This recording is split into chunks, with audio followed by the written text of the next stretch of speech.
We're going to get started in a few minutes. I just want to make sure everyone is on Wi-Fi. So for those that just came in, you're going to go to NBWSM Guest. No password is required, but you will get a pop-up. Your internet browser will come up. And then you're going to click on Accept and Continue, then you'll be good to go. So if you try NBWSM Guest, the initials for New Black Wall Street Market. If you're having any issues, raise your hands. I can make sure you're on before we start.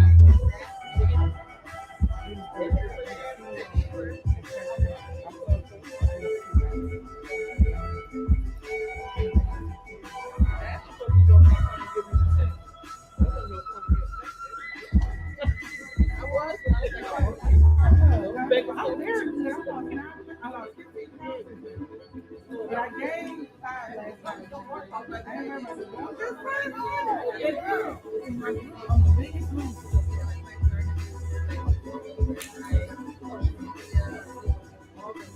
She just said, you were cold and you can remove it. I said, you know what? I said, but I am a cold. I'm in a war. I'm for it every day. And it's weird. Oh my God. And we're trying to figure out how they're going to get down. And we let them go by themselves. One was this, it was so funny. So now we figured out, yeah, we would. So now somebody have to hold each one of them. And we got to clap them in. And the only way they can hear, we clap them in.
Okay, raise your hand if you still need help. So if you're just coming in, it's NBWSM Guest. It's a network name. No password is required. You will receive a pop-up on either Safari or Google Chrome, and you're going to click Accept and Continue, and then you'll be on the internet.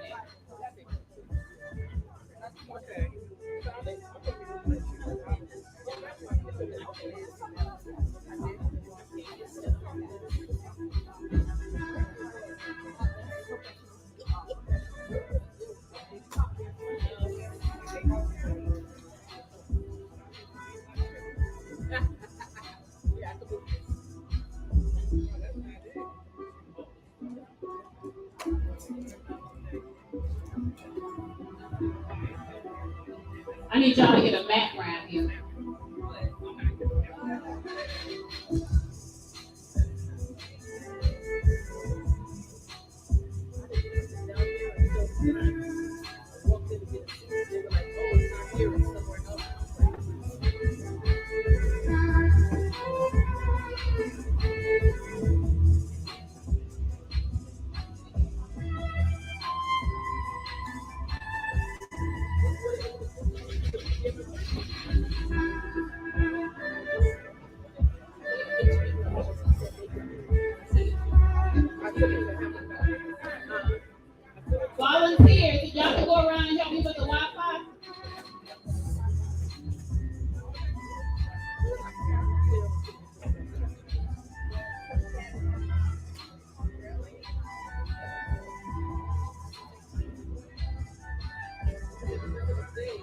Raise your hand.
Right here next to the table.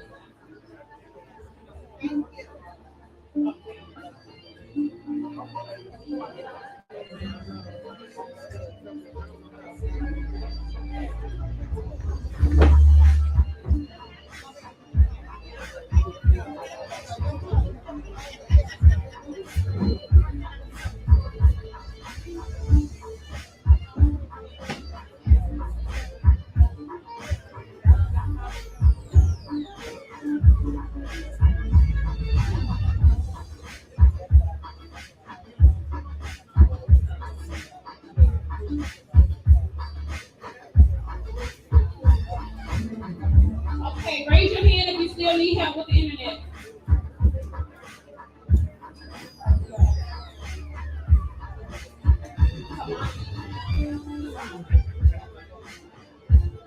Right here behind you.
Y'all say, hey, my mama.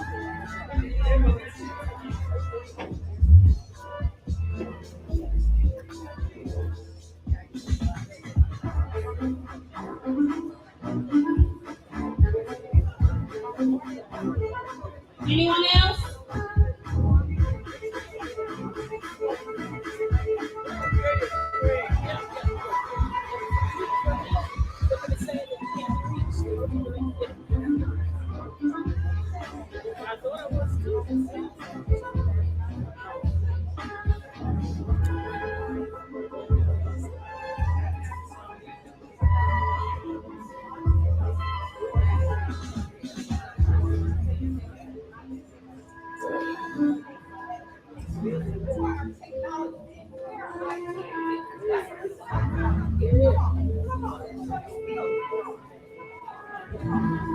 can someone show them the help table? Can the help table raise your hand?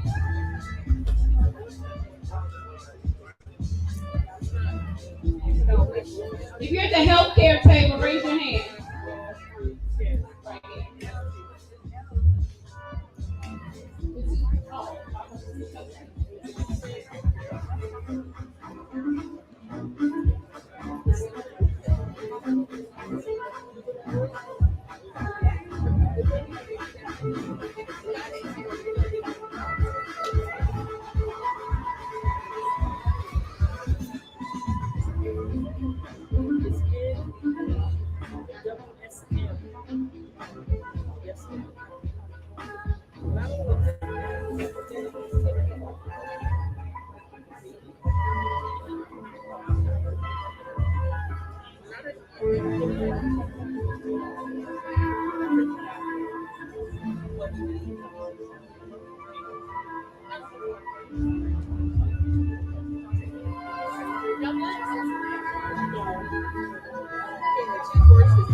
Okay, everyone, we're about to go ahead and get started. If you're still having issues with getting into the Wi-Fi, please use your phone or use a hotspot. But we're going to go ahead and get started. And if I get a second, I'll come through and help you guys out, okay? But we're 12 minutes behind, so we're going to go ahead and get started. Everyone can work their way to their seat. Find your industry. If it's full at your table, we have empty spots. Towards the back, just transition to that table. We'll work it out, okay?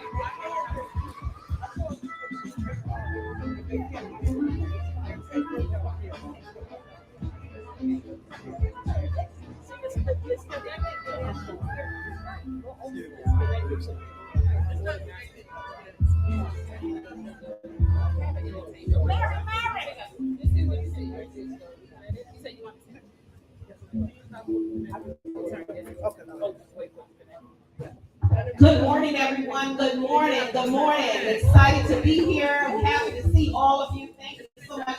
For those of you who are returning, thank you. I know that these ladies are going to do some brief introductions, but if you are having trouble getting onto the internet for whatever the reason, or you may have forgotten your laptop or whatever the reason, we just have to go old school. Don't forget, old school always works, right? Come on. We are not teenagers. We grew up where we know about to use paper and pencil. Okay, so just go with that and go with the flow. Do not let this one hiccup mess you up for the day and prevent you from getting the knowledge and information that you need. Okay, so let's get moving. Thank you. So you guys got it? Y'all got it? Go on my hotspot. I can. I can. I will. I will. I can. I can. I will. I will. Even with technical difficulties. I can. I will. I will. Watch you. Okay, so we all on the same page. My name is Mary Ross. I am the. I hate this, but I'm good at showing my hand. I am the founder and CEO of GNO Movement, which is a business networking group for women in business. We just started our men's division last year. Also, I'm a real estate developer. I would venture to say I'm in the 1% of developers in Atlanta, women who are developing the community one project at a time. Woo! Yeah. There's 1%, I'm that remnant. I got this shirt on because oftentimes we come to these events. You know, sometimes the first thing is fear that comes up. Fear. But we're going to leave fear at the door. Don't bring fear in here. Don't bring fear of technology in here. Don't bring fear of the unknown in here. Because we can. We can. We will. We will. Watch it. You gotta say that part with attitude. We can. We can. We will. We will. Watch me. Watch me. Okay? So no matter if you can't find your industry at the table you need to be at, we're going to work that out too. If you can't can't get online, use your phone. If you can't get on your phone, take some good notes. But technology would not be a hindrance. That's right. Okay? So when you leave here today, you're going to know how to get your grant. You're going to get some grants. Contracts today. Yes. You're going to get the tools to work with today. Got it. Because you can, You can. we will, Watch me. and we need to fear where. At the door. All right, let's get started. Good afternoon, everyone. Good afternoon. Good afternoon. Really quick, I just want to introduce myself. My name is Tawana Houston. I'm the processor here. This program wouldn't need to be possible if it wasn't for the two gentlemen that I want to introduce you guys to really quick. We have Mr. Hampton and the CEO, Mr. Allen, in the building. I see a lot of familiar faces, so thank you all for being, what did you say last week? A serial offender and continuing to come back. But Mr. Hampton, he's the director here. A lot of the different events and the programs, everything that you see kind of put together, it starts with him. So I want to bring him up to say a few words to you all, and then we'll hear from the CEO, and we'll get started, okay? Thank you, Tawana. Thank y'all for coming out. We're excited to have y'all. Give yourself a round of applause. Get up. It was cold this morning. You know? I feel good.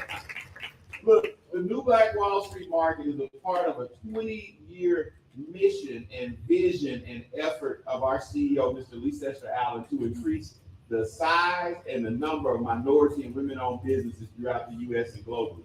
So what that means, we need some of y'all to get some government contracts. So if you are a business person, we can increase the size. That's right. All right. If you are in a business, we want to at least be part of that creation and creating more Black-owned businesses.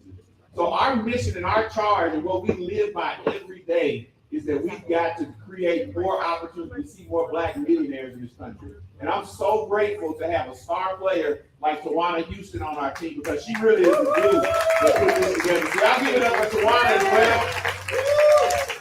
And I'm not going to give you a sermon this morning because you got the best preacher in the house of entrepreneurship right in front of you.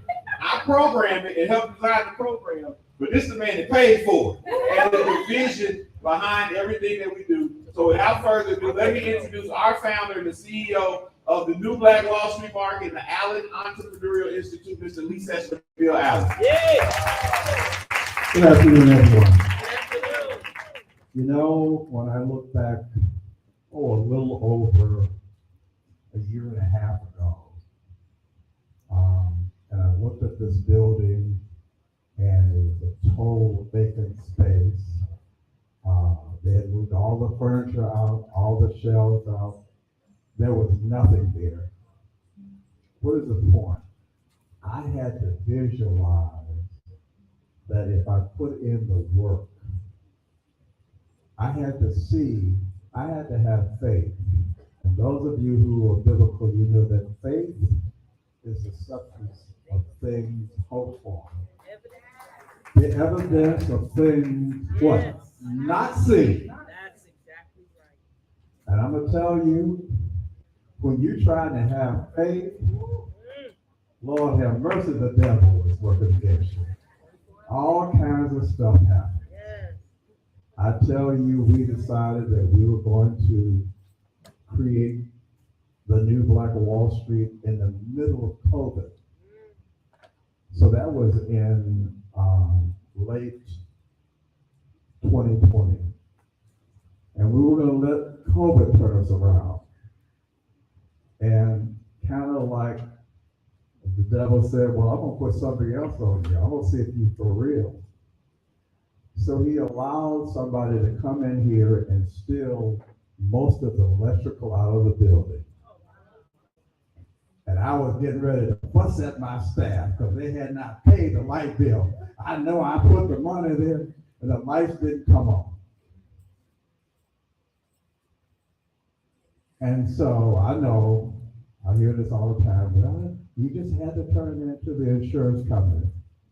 I don't know if you all had any experience, but the insurance company said to me, oh, that building was vacant. We won't insure you against vandalism or theft. I'm like, well, when you were collecting my premiums, you knew it was vacant.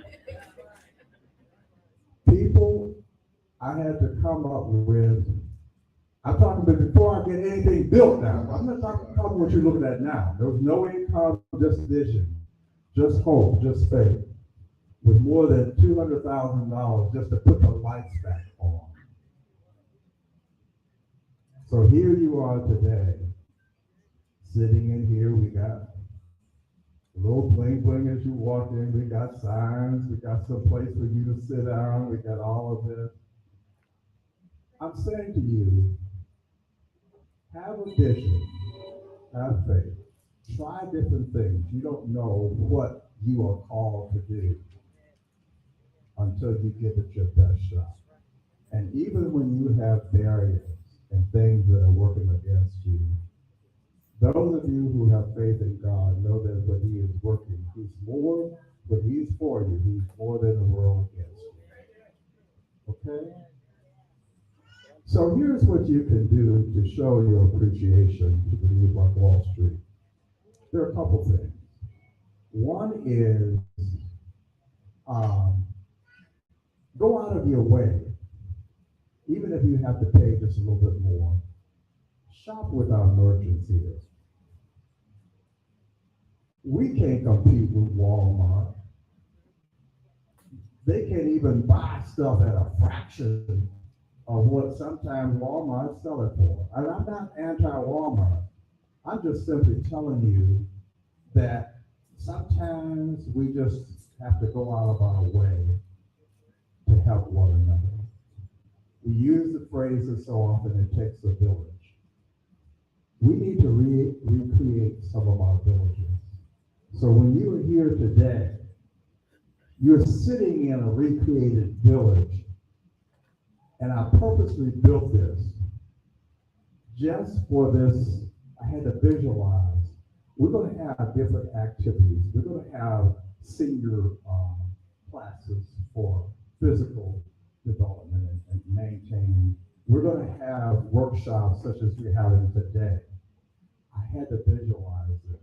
So as I went out of my way to visualize and then put my money where my mouth is, came out of retirement, I'm asking you to make a sacrifice and help our merchants. And as someone was explaining in our previous meeting, well, sometimes we go in there and they don't have as much merchandise and this and that and that. I said, that's true. I said, but I learned a lesson from a niece of mine one day when I was really complaining about something and I was going to do this and I was going to do that and they should do this and they should do that. And she looked at me and she said, oh, I don't want justice. I want some mercy. So if you've ever been in a situation, have some mercy. Spend a little extra. It's all right. You ain't gonna be broke. Help out these merchants. The next thing you can do, make sure that we have your contact information so that you can help us get the word out to come back to the new Black Wall Street. And when your friends and your relatives come in town, tell them that man or girl or woman or boy, you need to come on over here and see the village that's being built. So when they go back to their communities, they will want to figure out how to build a village. I'll say this and stop. What keeps me going is the comments and that people make of simply saying thank you. When I was younger, I didn't understand how important, old folk used to say just a kind word. I'm happy to say that I've lived long enough and God has blessed me enough where I didn't do this to get rich. He had already blessed me more than enough. I did it because the scripture says, to whom much is given. Anybody know the rest of that? Much is required. So this is an effort to simply do my part of giving back, coming out of retirement, and doing what I can do to help us as a people live the American dream. You deserve it.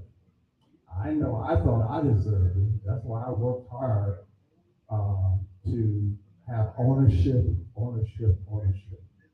Nothing wrong with a good job, but it's time that we own parts of the wealthiest country within this world, the wealthiest country. It was built on the backs of our parents and grandparents, and on many of our backs. How was it built on your back? Is when you were doing the same job and you were getting paid less than other folks were getting. They were building it on your back. So you got a right to have some of these government contracts. So let's go to it. Thank you so much.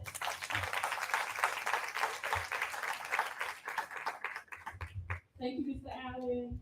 Okay, you all. So I heard some people are going to the ballroom. So if there's any volunteers can go to the ballroom and guide the people this way, greatly appreciate it. Okay, thank you. Two things before we get started. On your tables, some of you have a survey form. So before you leave, please make sure you scan the barcode and do the survey. Also at the end, if you're interested in a class on the 25th, many of you have already registered, but scan the barcode for the business credit class is on the 25th, okay? And that's pretty much it. If you did not sign up on Eventbrite, you should have already put your email on the sheet at the back. So if you went through Eventbrite, raise your hand. Okay, so I should have everybody's contact info in here. Or you put it on, if you did it on the sheet in the back, raise your hand. Okay, cool. All right, that's very important because we're keeping you all in the loop. We also got a big graduation planned, you guys, for July for the ones that actually stick and stay through this entire program. So make sure we have your contact info, okay? All right, so I'm gonna pass it to Miss Mary, and then we're going to get started. Woo! Now give it up for the visionary. She's so bashful. Give it up for her. Y'all see her brand? See her brand. Check her out. You want to hear about her brand, don't you? And see how she did. She tried not to do it. I want somebody to need your service. Okay. I'm not a big talker, y'all. I'm forcing myself to do this. I love putting stuff together. I'm not a big talker, as y'all see. But my brand is Connect. I'm a DNA investigator, so I help people find their biological parents. I love it. I did it for the community 12 years for free, turned it into a business 3 years ago. It's my passion, it's my everything. So yes, absolutely, that's what I do. And I wanted to be a part of this government contracts class because I want to do it on a larger scale. And so that's what I'm doing.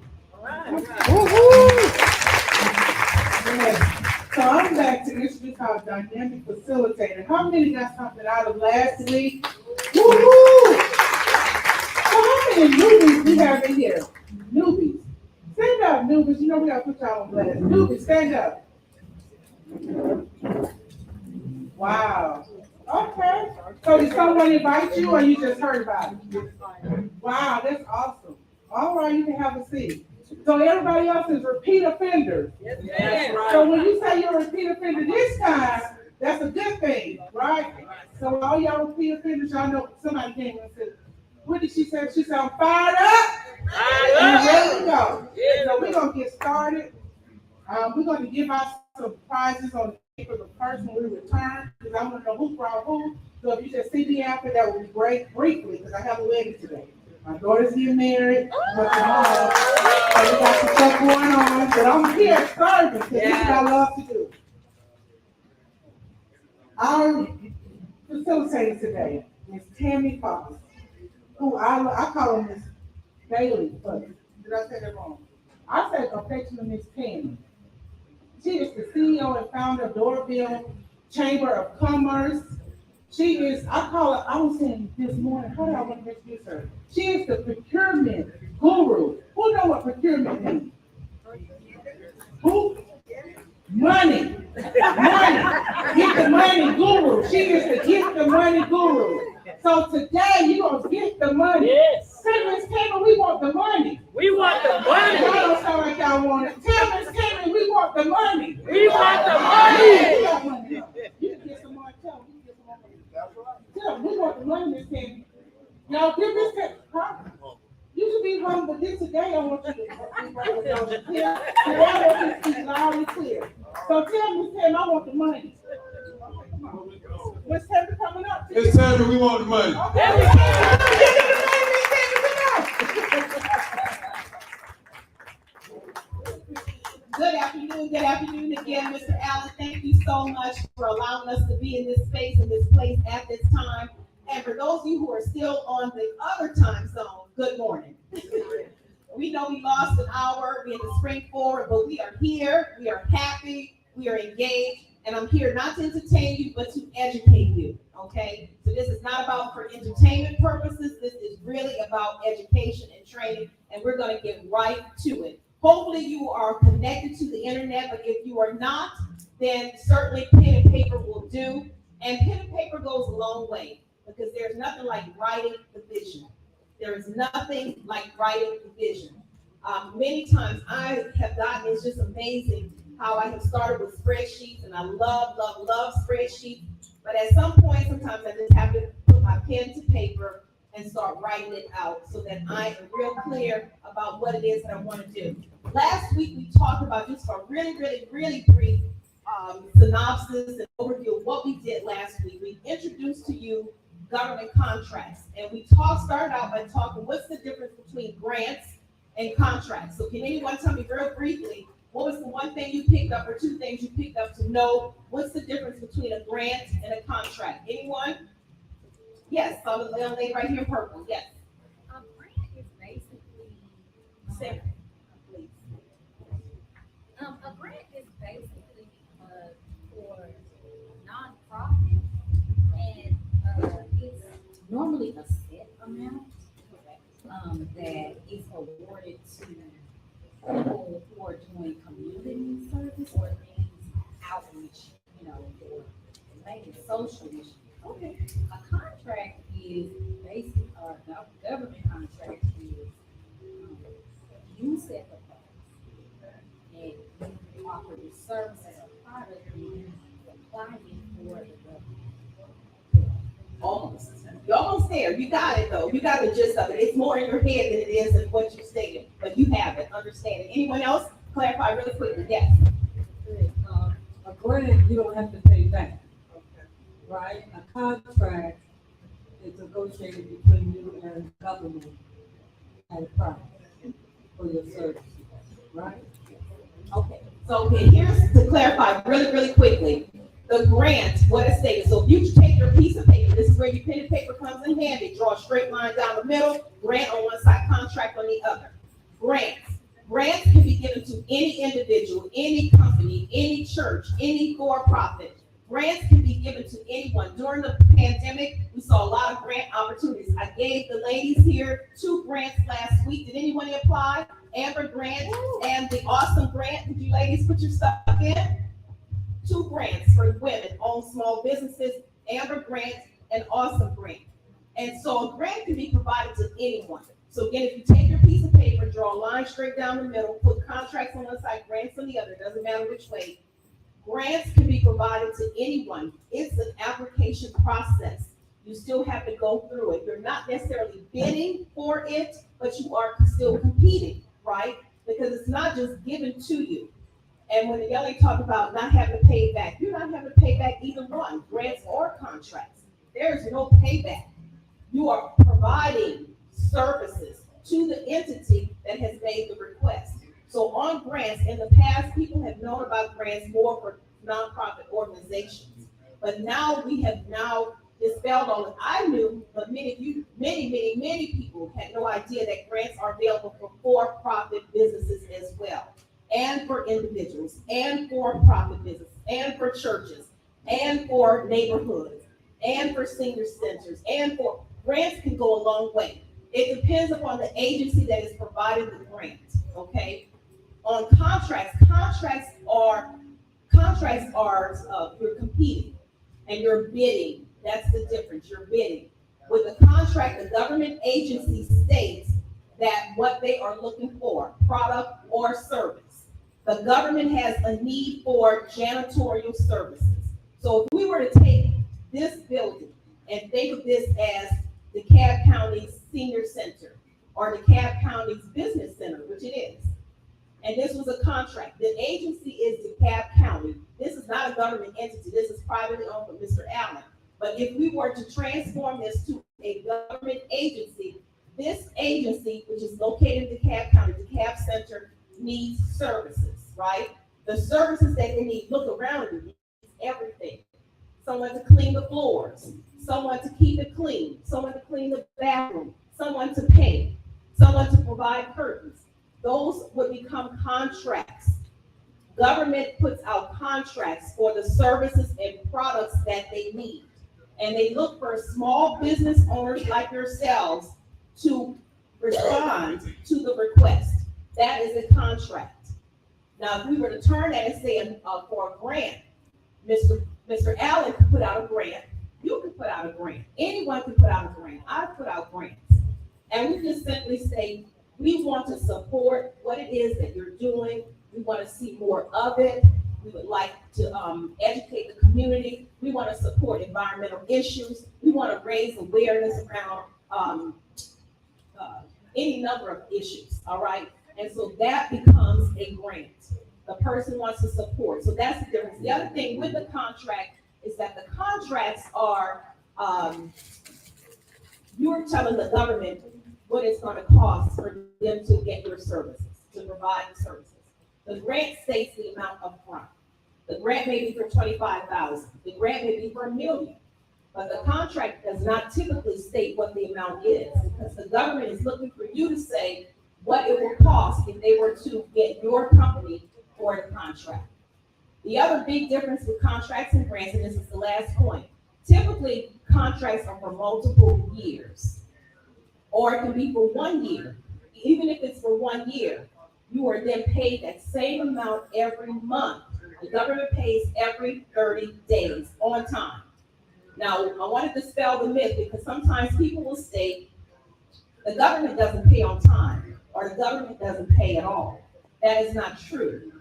What someone may have experienced, and when I hear that right away, what I understand and what has happened is that typically that person is a subcontractor. They're not the prime. Meaning the prime is getting their money every 30 days. The government does not play. And it's not submitted by check. The government sends it electronically. So what that's telling me when someone says, I don't trust the government, they don't pay, you're slow in pay, you're not the prime. Your prime, who you are working for, is giving you the payment late for whatever reason. The government pays on time, and it's electronic submission. When I hear the words, I'm waiting on that government check for my contract, you aren't doing business with the government. You're doing business with the prime. That's the difference. The beauty of it is you get to claim that same performance history, whether you're the prime or the okay? So if you're doing this building, whatever service or product you're providing, and you're the subcontractor, someone else wanted, this young lady is the prime, and this young lady is the sub. You're doing work for the prime won the contract for this building. Both of you still get to say this is your performance history. That's the beauty of it, because you are doing the work. Okay, does that make sense? Clear it up a little bit? Okay, so we're gonna get busy. This is time for instruction. If you ladies wanna get to your laptop, because we're ready to roll.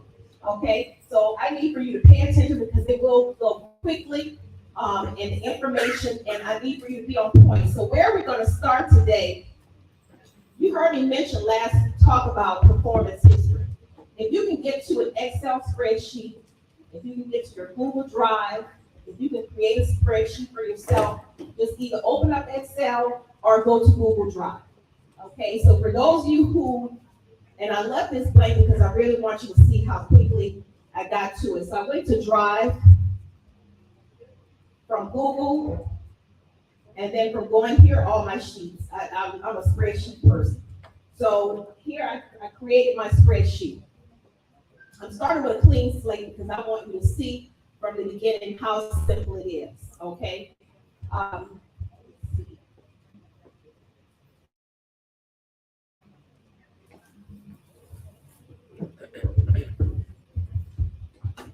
We're going to label this as your performance worksheet, okay?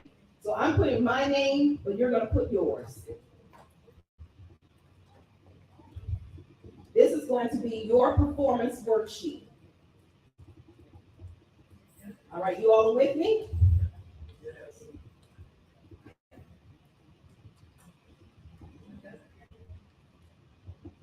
Okay, this is your performance worksheet.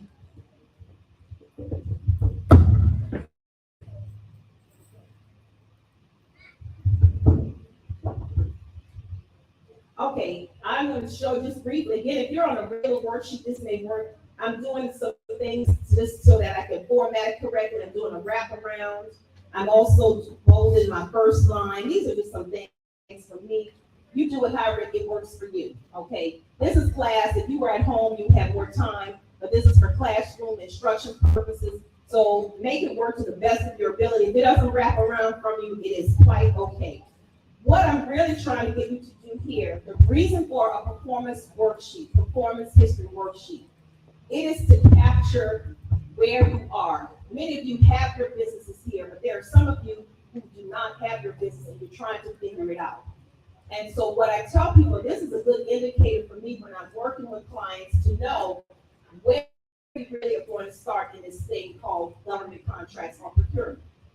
Many people want to start over here, but I have to start you over here because based on your performance history, meaning the work that you have done previously or are currently doing.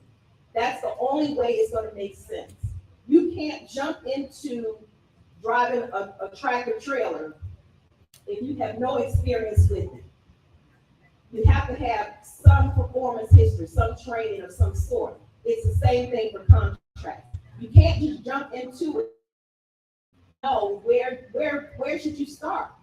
So I have one young lady, and I can't remember, I don't see it right here. Yes, right here, the green. She said that she has the retail shop here, and it's the bookstore, correct? So she has the bookstore, and I'm sorry, tell me your name. Cynthia, thank you, Cynthia. So using Cynthia as an example here, Cynthia has the bookstore, the retail bookstore. And the question Cynthia was asking, which table should I be seated? My background is education. And my question to her was, what have you done longer? The education as a teacher or the bookstore, the retail? And she said, education, right, as an educator. So that tells me that's where we start with your performance history versus the retail part of it. And so we can always tap into the retail later, but we are going to look at where we need to start. So that's what we're doing for you. And what I'm going to need from all of you to think about first before you get engaged with this, before you start putting it on your sheet, think about where for the current year, we're 2023, and last year, 2022, and 2021, and 2020, we know that was pandemic years, but I'm asking you this because this is what the government asks, all right? They want current information. So think about what are the last 5, if you can get 3 to 5 of your top clients and top information that you have been doing in the last, since 2020, since 2019. So I'm going to show you this example. I'm going to put this mic down for just a moment. I'm going to use my example for you to see so that you can do the same on your own sheet, okay? The example I'm using is this. What am I doing right now? In training. So I'm using this because this is not just my own example. I've been doing this for years. This is not the only thing I do, but it is one of the major things that I do. And that is a government to a government contract. Training is training is training. And so therefore, I am going to document. That's all performance history is about, documenting what we have done. So using my example, I want you to follow along and do the same to pick out what it is that you have been doing for the last 3 to 5 years. Okay, so here's the example.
Okay.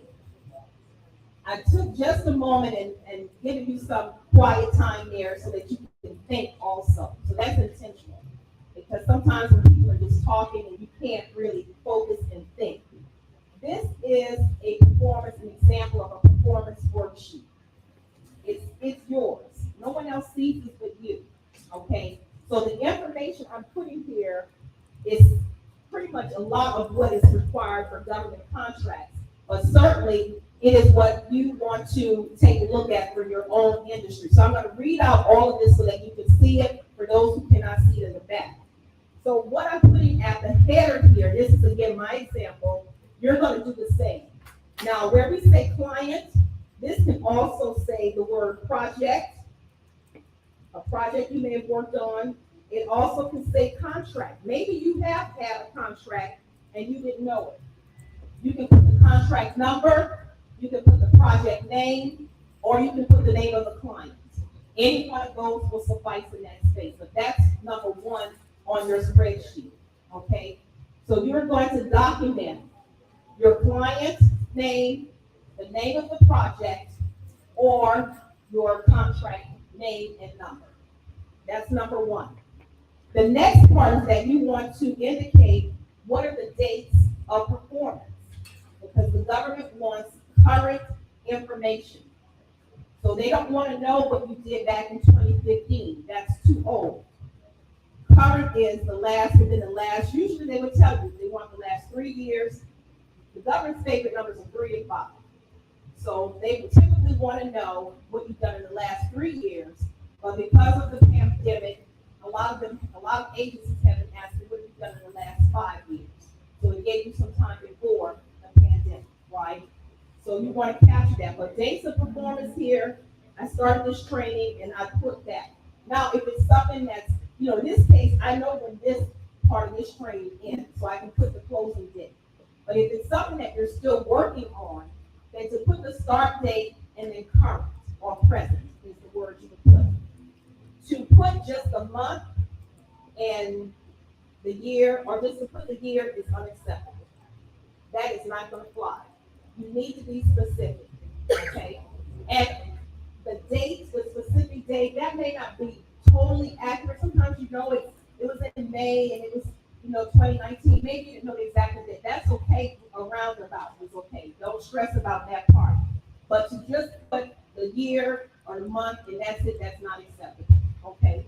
The other is putting your location. Now we know a lot of things were virtual and are still virtual, some things. But even with that, where is not about where you're located. You may be doing it virtually, whatever it is. But it's where the client or the project, where are they located? You understand that? It's not about where you're located. Many corporate Fortune 500 companies and on have people working for them and they're working from home. We know that. You hear the baby in the background. You hear the dog barking, right? But where is that entity located? Where is their headquarters? That's what you're posting here for your location. Not you, but this project that you've worked on for performance history. The next is a big area, and for purposes of this, didn't go into a lot of details, but you want to be specific on the description. What is it? What did you do? What did you provide? If this young lady, this is her business, and she provided water, and she provided the chips and refreshments for this training event, then she would state how many cases, describe that she's provided it for. She would document all of this information, the location and all, and she delivered. I'm giving you some of the verbiage. She delivered 20 cases of water, 5 cases of refreshments. If it's a contract, and we'll go into it later, if it's a contract that talks about chips, deliver potato chips when she says potato chips. But if it doesn't, if she's not talking about potato chips and it's about food, then she just says refreshment. Does that make sense? Okay. It's like for like, apples to apples. Okay. The next is about quantifying, making sure that you give credit where credit is due and to show your numbers. Numbers are important, right? So in that somewhere, it can be combined with the description or it can be a standalone. But you need to give something to show what's the numbers? What are the numbers? How many people? How many products? What length of time? Okay? So any number there to reflect large, because contracts are large in scale. They're not small, typically. So you want to be able to show you can handle that you have, a favorite word is what? Capacity. That you have the capacity, it's 2 C's, capacity and capability. You're capable of doing it, but can you handle the capacity? Okay, at that time. The other is really key is the contact person. The government will verify that you've done the work. They will verify. They will verify in a number of ways. They will either call the person directly, or they may email them, or they may survey them. Either way, you need to have all of the information for your contact person. You start with their name, full name, provide the title, the person's title. Their name, full name, their title, meaning if they're the director, the coordinator, the musician, the CEO, whatever their title is, you need their email address, preferably a business address. Not Yahoo, not Hot Girl, none of that mess. That is not professional, and that is not business. I had to share with a young man, just someone I was talking to, and we were going through some information, and he was trying to go after something for an organization he's working with children. And so we got to, information, and I said, okay, so give me your email address. I can send you some information. And everything was going great. And then he gave me his email address, and it said something, whatever, at hotmail.com. And I said, really? Hotmail? You're working with children, first of all. That doesn't sit well with me. It raises a flag for me that you're using Hotmail. One, it doesn't look business professional, but it doesn't sit well. You're working with children. So you have to be mindful of these things. I'm sharing nuggets with you. No one in government is going to really say any of this to you. They may even bypass and overlook it, but it counts to me because I want you to walk away being the best of the best. And I don't want you to walk away thinking it's okay to have Yahoo and Hotmail. That is not promoting your business. It is not promoting your business. Now, what's the other one that everyone likes to use? Gmail. People think they're promoting their business with Gmail. No, you're not. You're promoting Google. So you're not ever the true owner of your own mail when you do that. I have my email address is tammy@nawosb.org. I'm always consistently giving that, or I run the chamber for Doorbell, or it's at doorbellchamber.org, because that's what I'm promoting depending upon the audience and people I'm speaking with. But I'm not going to promote someone else's brand. And that's what you're doing when you're adding the name of your company at gmail.com. Okay? So create your business, and you don't have to have the website. Preferably you do, but if you don't have the website, you still can have the email address that represents your business. These companies allow you to purchase the email address without having the website. You can go through any one of them. There's tons of them. GoDaddy, Vistaprint, I can go on to Wix, all of them. They all allow you to purchase an email address even if you don't have the website. So do yourself a favor, invest in that, and get yourself a proper, appropriate business professional email address. So that was the long version to say you need their proper email address, okay? And then you need to have their phone number as well for the contact person. Remember I said the government, typically, they start in this order. They typically will call the person, and then if, for whatever reason, if they have time, if they can't, if there's not a lot of people who respond to this RFP or whatever, then they may email them. But in some instances, the government will send the person who you're trying to contact to verify your information. They will send them a survey, and they will ask, how did they do? Would you hire this company again? Would you have them provide those services again? They sometimes send them a survey. Sometimes it will ask you to send the survey to the person and have the person send the survey back to the government agency so that you don't see the results, right? So that's what the email address is for. But you need to have that information. And also you want to make sure whoever you put down for your contact, give them a heads up. Let them know. Give them the courtesy, because they'll respond appropriately or not. Maybe you're having problems reaching them. Well, if you're having problems reaching them, what do you think is going to happen if the government, who they don't know, is trying to reach them? Because then they're suspecting the government's after them. No, the government's not after them. They're trying to get a reference for you. Okay? So just make sure that you have that information there. And then you want to put, there is a thing here you may want to say about compensation. The word can be compensation or fee or rates or whatever word you want to put there. That's simply stating what that particular client or project paid you to do those services.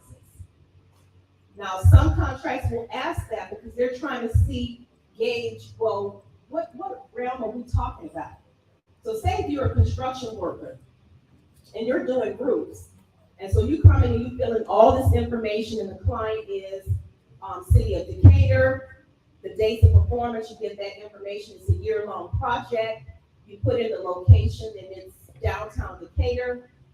Your description, you're replacing roofs for the seniors. You put in, you quantify, you were able to do 350 roofs. You were able to put the contact person in there, Michael Thurman, CEO of the DeKalb County or whatever, all his information. And then you put the fee in there, and you said this whole project was $100,000 or $25,000. That's what you're putting in there. Now, there are some of you who will say, well, I've been doing work all the time. Let me take this also. If you volunteer, that is performance history. Volunteering is performance history. It's like a degree. You've done the work. Whether you got paid for it or not, it doesn't matter. You did the work. That's performance history. If you're an employee, you're not there yet, you're not the employer, you haven't started your company yet, you're still working for someone. You have done the work. You're still doing the work. That is your performance history. You have to know how to document this so that you can get it to where we need you to be. Question? Yes, ma'am. So if, for instance, you sponsor the baseball team and all the chips and all that other stuff, how do you list that on here? If you sponsor the baseball team, the trophies, and whatever you did, and if you do an in-kind value, so say for instance, if they gotta pay me, they would. In-kind services, yes. So you have to know the value of what you've done. Yes, correct. So that if you're putting that information down, in-kind services, yeah, I do a lot of that, in-kind services.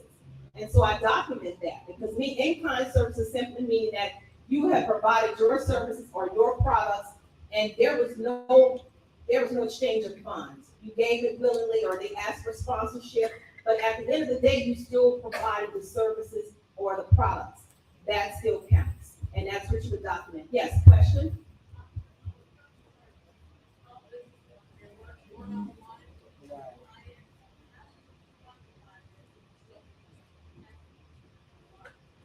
Yeah, sure. You're gonna write it up the same way. So stand up and let's walk through yours. So who's your client? Okay.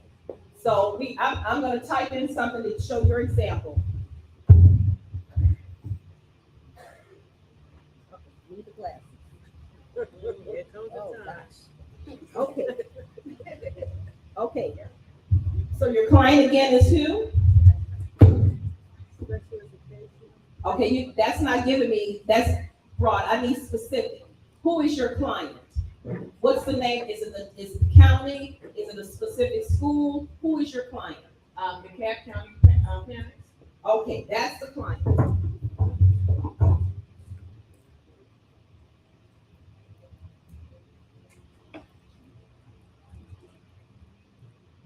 Okay, what's the dates of performance? Keep going through the rest of it. Dates of performance? Example, just May, just getting. May 2022 through, what is it, March 2023. Location. Come on, baby, give me the rest of it. Location? Just come on, tell me. DeKalb County, I can't see it, so. I can yell it out. Description. Okay, so you're DeKalb County. What city in DeKalb? Stone Mountain. Okay, what's the description? What are the services or products you provided? Provide, assistance with creating, documentation for special education services, logging hours for special education services, advocacy services for parents and children, training in proper use of, accommodations, modifications. Okay, got it. Okay, quantify. How many parents or students did you do? Did you support or service? One-on-one, about 50.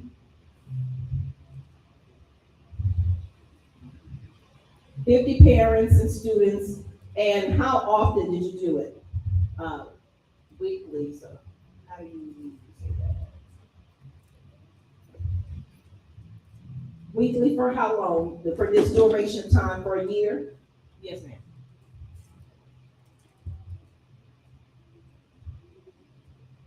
Okay, we got it. Okay, then you would put the contact person, and then you would put what was paid to you. If anything, if nothing was paid, it's in-kind services. Okay. That's how you document it. Anyone else? Yes, question? Mary?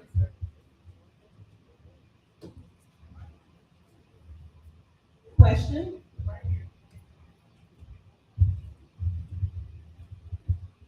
If I'm in transportation Yes. and I haven't done anything substantial with the truck, could I use like my Ubering to fill in that so I can actually have some type of substantial work history? So let me ask you a question. So let's take that. So that's a great question. So are you just starting your transportation? Is that the business that you're wanting to start or have started? Okay, stand up for me.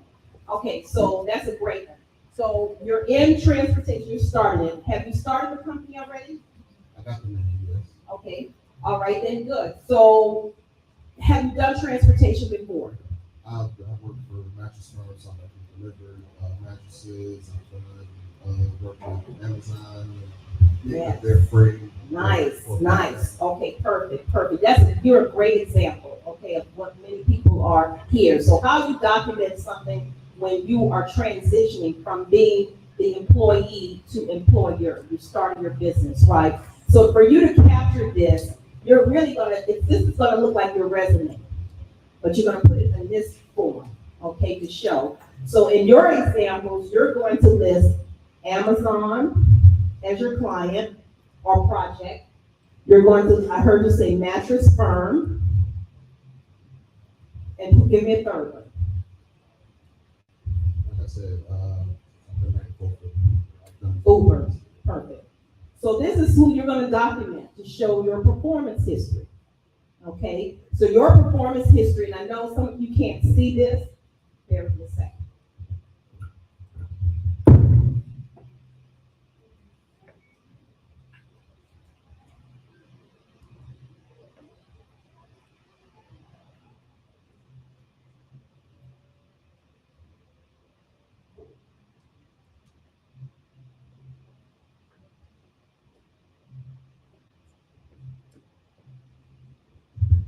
Can you see it just a little bit better?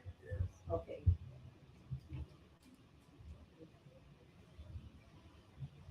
Okay, so you're going to document your client as Amazon mattress firm. These are three separate ones, okay? And you're going to show, so which one of these three who's the most recent? Uber. Okay, great. So what's the date that you started with Uber? Um, Approximate month. It doesn't matter, we're making it up. So I'm making it up. What year did you start with Uber? Last 2022. Okay, and you're still with them. year. Yes. Okay, so that's a good one. Example of present. Okay, then who was before Uber? Amazon or Mattress Firm? Mattress. No, Amazon. Amazon. Okay, when did you work with Amazon? 2019. What month? Make it up. June, May. That's around Christmas. Okay, 20. I'm not. It's not exact science because we're going by what you say. Okay, but when they call, it needs to match up with the person on the receiving end. For purposes of class, we're making it up. So now, I was just about to say that. So knowing that I was going through someone else, I wasn't the primary. Doesn't matter, you did the work. Okay, so great question. So on great point. So on the Uber, did you do that one-on-one or you went through someone? I went through someone. Okay, who's the person? Is it a company that you went through? It was a third party. So like say I'm doing the Uber, but it's under someone else's name. Is it a company name? No, I guess. I mean, Who's the person? Give it the name. Barbara. Okay. You did not get the Uber job directly through Uber. You went through a friend to get that job. Does your friend have a company, a business name? That's what you need to ask. That's the question you're gonna have to go back and get. Okay, so what will happen here? Because remember, what I'm trying to help you to understand is that this is government, it's that operate at a higher level. You are competing with other small businesses.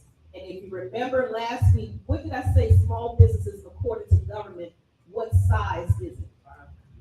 500 people, 1,000 people, 1,500 people, plus the revenue dollars. That's who's your competition. So I'm trying to get you to look like a company. You're not there yet, you're a business. By the time we go through all these classes, hopefully a few of you will look and operate like a company. That's the difference. You're down here, there's nothing wrong with that. We all have to start somewhere. And we're going through this exercise so that you see what this really looks like. And you can't put someone's name in the place of client or project or contract, because that name needs to go under what? The contact person. You see the difference? So in your example, and for any others of you who are like this, we need to know whose business is your business, your client is the business name, or the agency, or the organization. I have people who would tell me for events that they have done events for their first lady at church, or they've done work for the pastor. All I do is take that information and I name the church. That's your client. I can't put down knowing the competition. I can't go in there and say Pastor so-and-so is your client. I need to say it's the church name. Okay, does that make sense? Question? Yes, Larry? Good morning. Good afternoon. My name is Jerry, and I own a business called Off the Right. It used to be Off the Right, but Jay's Menswear Collection. Well, in my line of business, I used to build stores, but it didn't work out for me, so I like what I do now. I do trade shows. And trade shows, I go to different it can be religious organizations, like the Funeral Home Association, fraternities, different organizations. Like now I'm going to AME convention. Okay. So there I'm going to set up at an AME convention with my goods. And the date is only the date that I'm participating in the event. And it might be from, well, just say now, March to. So is it a year, or is it a month, or is it 1 No, week? it just might have 3 or 4 days. That's all. That's what you document. Because people in that industry will understand that. See, if people in the industry will understand something may not take a full month or a year. It may take a day, and that's it. And that's okay. So what is your question? Well, I'm just saying, how would I go about with the client? I know it would be the organization that I'm Right, so if it's the AME church, the AME organization, or if it's, even if you had to set up something here at New Black Wall Street, that's your client. Like I use my example for training, and this is, I use client in a project as New Black Wall Street, but I slashed it and said the Navigator program, because I know that's part of what it's under, that is the client. So I put that information in there. Okay, what's the next part that you're concerned with? Okay, just today, the locations where I'm gonna be. The city and the state. Location is city and state, yes. Sometimes it will ask for the address as well, so you need to know that, yes. Description. So what is it, trade show? If you will give more detail, to say just the name and say trade show or family reunion or whatever, it needs more detail. You want to be specific in that area, yes. So you're gonna give description and tell what all that you do. And if you had to set up these curtains, then you want to say, this was a space, and I'm not good with the numbers like that for dimensions. You may say that this is, 35 square feet or 100 square feet. That's good, you're quantified on it. Qualifying. Okay. Well, I thought it was qualifying and say that, anticipate 500 people to show up at this. But it's not your event. Okay. What was your role and what are service or products are you providing? I set up with products. Okay. Sales. You set up. So in setting up, you just want to talk about what is it, state what it is that you're setting up to sell. Tell what the product is. Tell what's that mass number, that quantity of number. Okay. Okay. Another question? Is that it, sir? Contact person, would have to be. The person who can vouch for you. Okay. The person who can say, so in my case, I'm gonna use who? Tawana and Mary. They were the two who brought me in, Mary first, and then Tawana. That's my contact people. It's no sense for me, no shade on Mr. Allen. I love Mr. Allen, but Mr. Allen doesn't know Tammy. He didn't bring me in specifically. These two ladies are the people who the agency are gonna ask them to contact to verify. Any last question? You have to tell that, I can't. Yes. And this sheet is for you. This is for you. So nobody else sees this but you. But when the government asks for it, you already have the information. You won't have to scramble for it. Okay, Mary, question. Thank you for your question. Yes, question. Please. I want to expound on the transportation part of it. Yes. Because I work for Amazon, and I currently have a dispatcher for my truck. Okay, So for Amazon, anyway, you drop loads, you go to different locations. So would you list that per load that you do? okay, so how are you gonna document for Amazon? Okay, Amazon is your client? Yes. Okay, so you're gonna put the client, you're gonna put your dates of performance, you already know, when did you start? I started in January of 2020. Okay, you're gonna put January 2022 current, you're still doing it, present or current, either one. Location, what's your coach? You're southeast, you're just Georgia, where are you? Well, for me, I travel to different states for Amazon. That's what I'm saying. I don't know. Nationwide. Okay, then what's the next part? Description. I drop off mail for USPS. Okay, and how are you gonna quantify it? Mileage, you can use mileage, you can use drops, you can do any of that. Mileage, drops, how many trips you've done in this time since 2020, that's your number. Okay, so how do you break that down if you have a dispatcher, if you have like different drop for different companies such as Landstar, TQL, or Approximate number that you've done for the year. So Because what you're showing in your dates of performance is that this is ongoing and it's year. So instead of trying to break everything down piece, this is a year project. This is a multi-year project. So annually, my approximate number of miles traveled and covered was X number annually. Drops annually, the number of drops annually. Well, I guess my second question is, if for my dispatcher, how would I break that out for my client? Because I drop for different companies, whether it's TQL, Landstar. But you're doing all of it under Amazon. No, Amazon is completely separate. Then you come do with the same thing I did for the young man here. You're gonna list those clients. So, because those are different clients. Okay. Those are different clients. So you want to show the same for the different clients. Because now you're showing your capacity and your capability. So Amazon is what you start out with, and now you're going to list all the other clients that you're providing that same service for. Mary? Yes, how would I document my 34-year federal government experience? Same thing, okay, and congratulations to you on that. So you're going to start with who's your client, you provided, who's your client, most current. Because in that 34 year, you probably didn't work for the same department all the The time. internal revenue. So you're gonna put the Internal Revenue Service as your thing. You're gonna come back and put your dates. It's the same thing. Whether you work for someone or you're doing it yourself, it's the same thing, okay? So you're gonna put IRS, you're gonna put your dates that you work for IRS, you're gonna put the location, if it's Atlanta, Georgia, or somewhere else, you're gonna put the description of what it is that you were doing specifically for them. You can even give your title of what you did. You're gonna quantify. Did you do work with forms? Did you work with taxes? Did you serve so many clients? Were you able to save IRS money? If you were able to say, you can quantify that. So that's all that's gonna go in there. And then your contact person is the previous supervisor, manager, boss, whoever, that's who you put in there. Okay. Yes, Mary.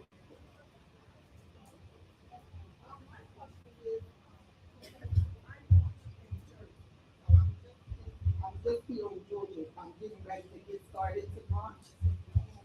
My question to you is, because you made a statement about the client and the contact person cannot be the same. I sell cakes. So most of my sales have been to a person individually. When it comes to the client, it needs to be a business. Point blank.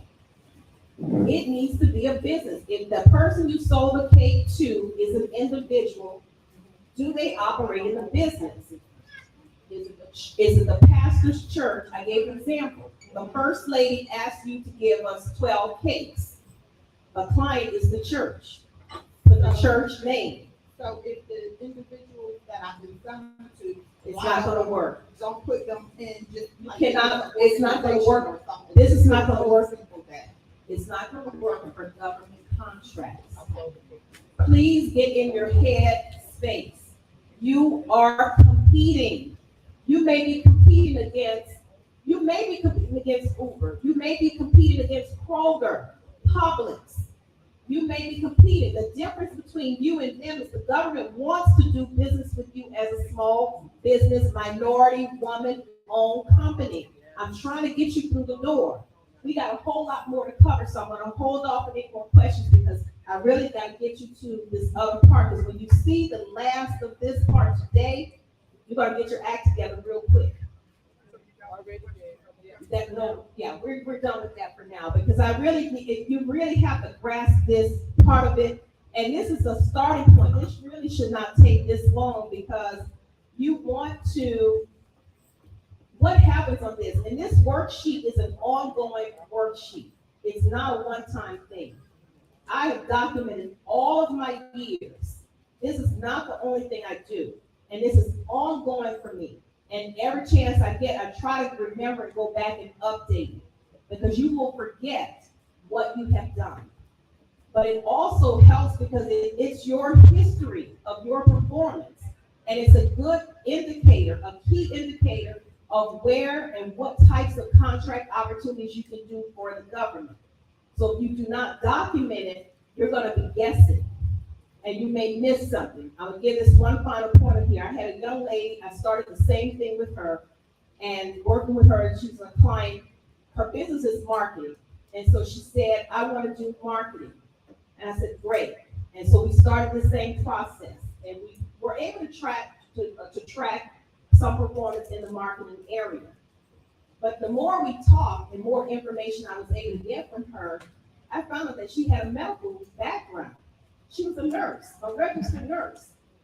But she said, but Tammy, I don't want to do that anymore. I want to go into business for marketing. And I kept saying to her, but you have a background in medical, in healthcare. Let's use that. And she said, I'm changing, I'm shifting, I'm pivoting. I don't want to do that anymore. I said, okay. So we went down the path that she wanted to. She finally got a contract. And what was the contract for? She got it in marketing, but they selected her because of her healthcare background. Her first contract was in the hospital. It comes right back, and they told her, they only selected her company because she was the only marketing company that had a registered nurse, had someone in the healthcare field, and she had done it for 20 years. So you have to embrace what it is that you are already doing or have done for so many years that it comes natural to you. Yes. That is your driver. That is where your government contract award will be. Because that is where your performance history is. It's concrete. They can see that. They can show it. They can call someone and verify. If you're starting from scratch and saying, I want to sell rocks, have you sold rocks before? Show me how. Show me where. Who can vouch for that? Last question really quick. We're going to the next part.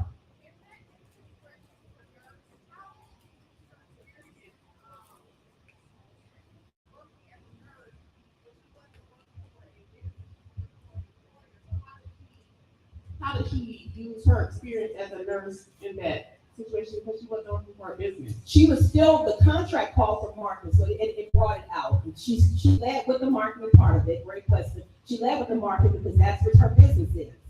But in the RFP, when you get deeper into it, we're not there yet, it asks a specific question. Do you have a healthcare background? Whatever. That's where it came back up. So she already owned the business that was doing marketing. She was starting a business in marketing. Oh, yes. Okay. All right. So we have beat that one into the ground. But it's so important. So here on paper, here's what I need for you to do. I need for you to go, this is just so we can kind of move this along. I need for you to identify 5 cities and 5 counties that you want to do business with. 5 cities and 5 counties that it doesn't have to be in Georgia, it's up to you. It can be anywhere. What are 5 cities and 5 counties that you would like to do business with?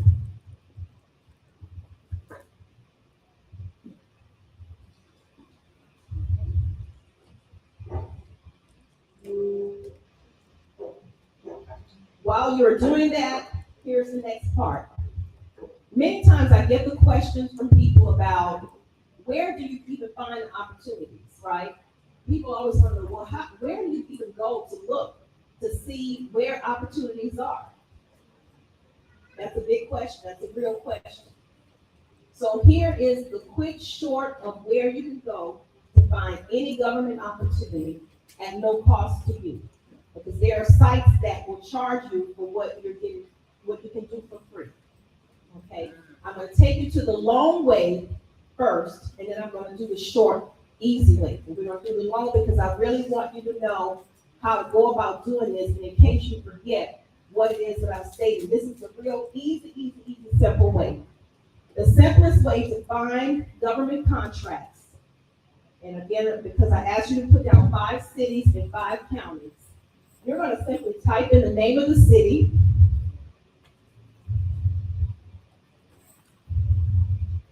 Do put the state, because as you know, many cities, same city can be in another. Did you all know that there's an Atlanta, Texas? Right?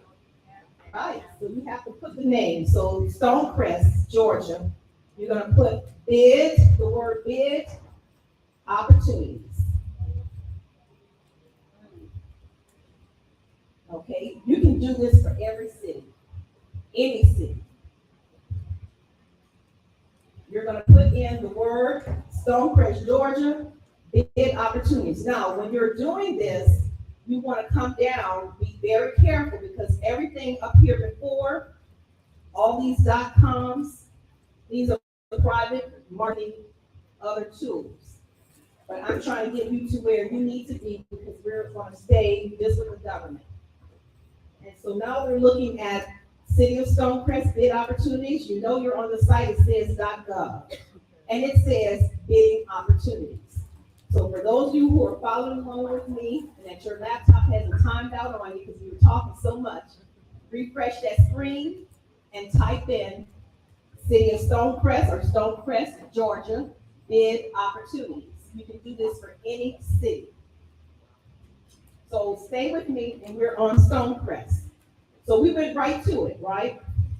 And when you go right to it, so you scroll down and you start seeing some bid opportunities. So you go through this and you look and you see actual contracts, you see dates, you see the numbers, the dates that they're going to close. You're seeing bid opportunities. That's one example. That's City of Stonecrest. We can do that. That's one. That's city of Stonecrest. Give me another city. We're doing cities. Okay, so we're gonna do Conyers, Georgia. Bids, opportunities. We're gonna scroll down because the first part of all marketing, right here it says Conyers, Georgia, bid opportunities. It pops right up. You start looking for the various opportunities that are shown for each city. You're gonna do that for every city that you want to do business with.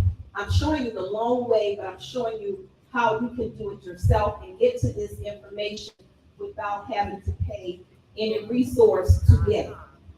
You can do this with any city, anywhere in the United States, anywhere in the world. Name the city, make sure you put the state, put the word bid opportunities. Scroll through it, you're looking for open, active, current bid opportunities. Now, many of you will say, we've been using the word interchangeably all along about contracts. Contract is what you get, what you are awarded. What you are looking at here are bids, RFPs. So your language that you want to make note of are the words bids, BIDS, RFP, request for proposal, RFQ, request for quotes, solicitations. Because what you're getting is not, you don't get the contract until you've been awarded the contract. That's the contract. So we've been misnaming that. What you're going after are bids, RFPs, request for proposals, RFQs, request for quotes, solicitations.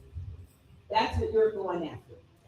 The contract is what you are awarded once you win. So that is at the city level. Let's go to the same thing on your list.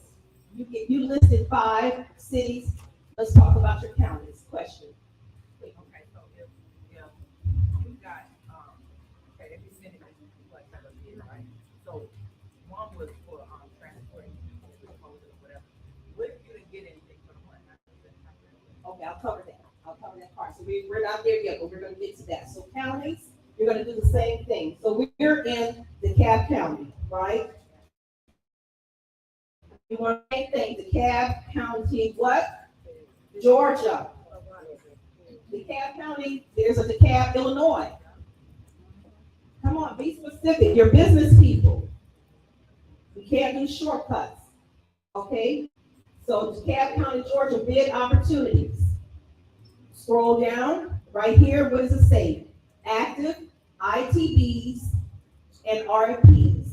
ITBs, invitation to bid. ITB, invitations to bid. This is DeKalb County. We're on the DeKalb County site. DeKalb is a huge county. Okay, so you go in here and you look at DeKalb County. What are the opportunities? It shows you right here. You scroll down. If you look to your far right where you're scrolling, look how far the scroll bar is. That shows you how many opportunities are in here. So these are various bids. You have a project number, project name, the proposal conference, the attachments, the addenda, due date, and then we go to the next one. Wherever you see the blue bar, that starts another project. When you see another project name, that's a different one. So this is your area for counties. So we've done just that quick. You know where to go for cities, and now you know where to go for counties. We can do the same thing for Rockdale. We can do the same thing for Henry. So we go Rockdale County. Rockdale County what? Georgia. Bid opportunities. We scroll down. Pending bids. Go down. Current bids. RFP, RFQ, request for proposal, request for quotes. The Q's for quotes. Some you may see say QC, RFQC, request for qualified candidates, or request for qualified contractors. or request for qualified companies. That's what that C can be for, if you see it there. This is for Rockdale County, mental health ward renovations at the jail, pond maintenance services for stormwater, assistance program for the senior services division. These are all contract opportunities. Just that quick, we've looked at cities and counties. Question, Lady Purple? Gwinnett, same thing. Every county is the same thing. Same thing. Now, I will tell you for some, Gwinnett is one and Cobb is another. They do not always post all of their information on their site. Gwinnett County, Georgia, thank you. Bid opportunities. Okay, so we come down. We're looking specifically for Gwinnett County, bids and RFPs. So nowhere do you see the word contract, correct? Because if you go in looking for contract, you're not gonna get it. Contract is what you're awarded. You're bidding. You're getting the language straight. This is your introduction on the appropriate language. So here's Gwinnett. Look at the bar on the right. The bar on the left or on the right for DeKalb was way up there, right? The bar for Gwinnett is not so much. Gwinnett only lists what they want to list. Cobb lists only what it wants to list. I lived briefly for a while in Gwinnett, and what I found one day through the grace of God, sitting there with TV, I keep TV on mute, and looked up, I was working, and then start flipping channels, and lo and behold, what was in front of me was all the RFPs for the county of Gwinnett on the public station. It's on TV, but it's not listed. That's how Gwinnett chooses. So they still get to check the box that it was publicly advertised. But it's not on their website. They can share that information with their friends. But it's public on TV. If you're Gwinnett County resident. Question, yes. You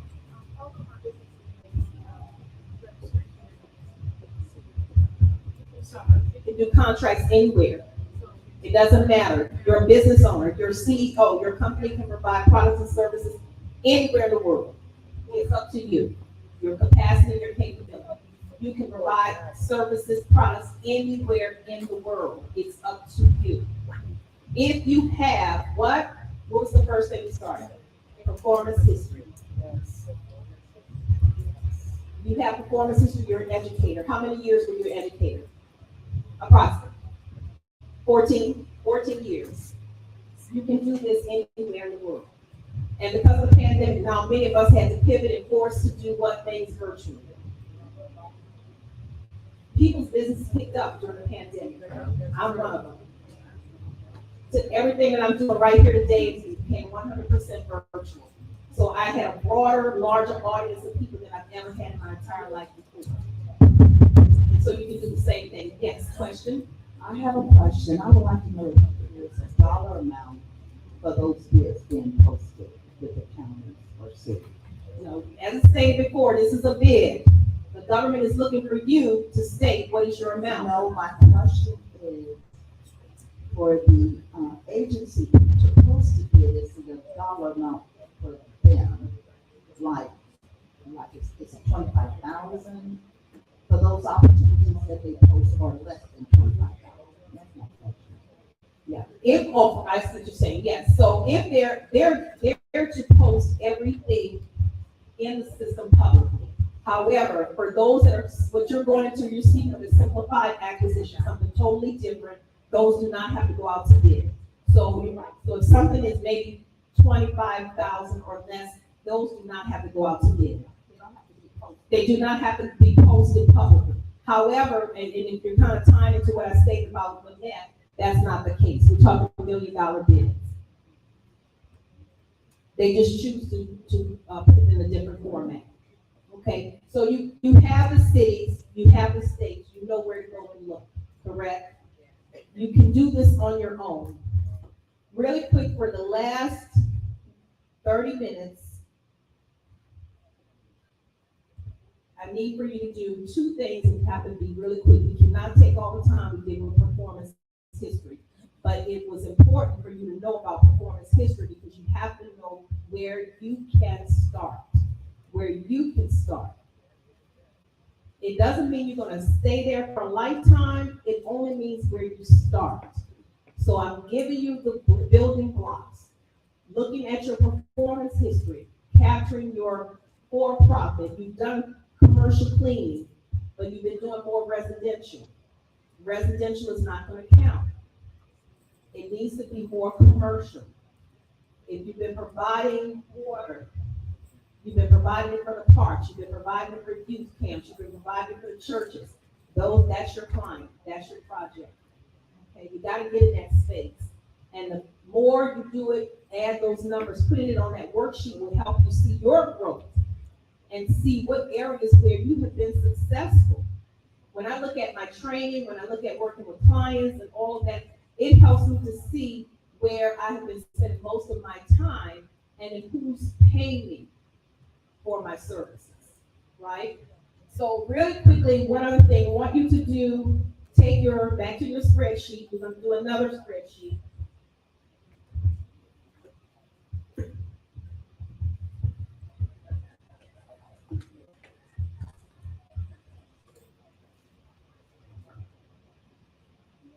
You can keep this spreadsheet on the same one. So the first one is performance worksheet.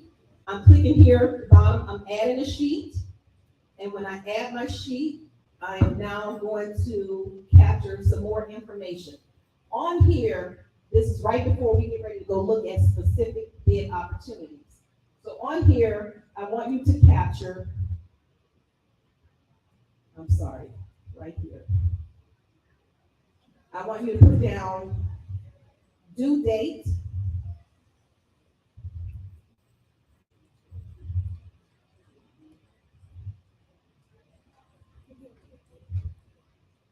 I'm going to ask you to put down what is the agency name,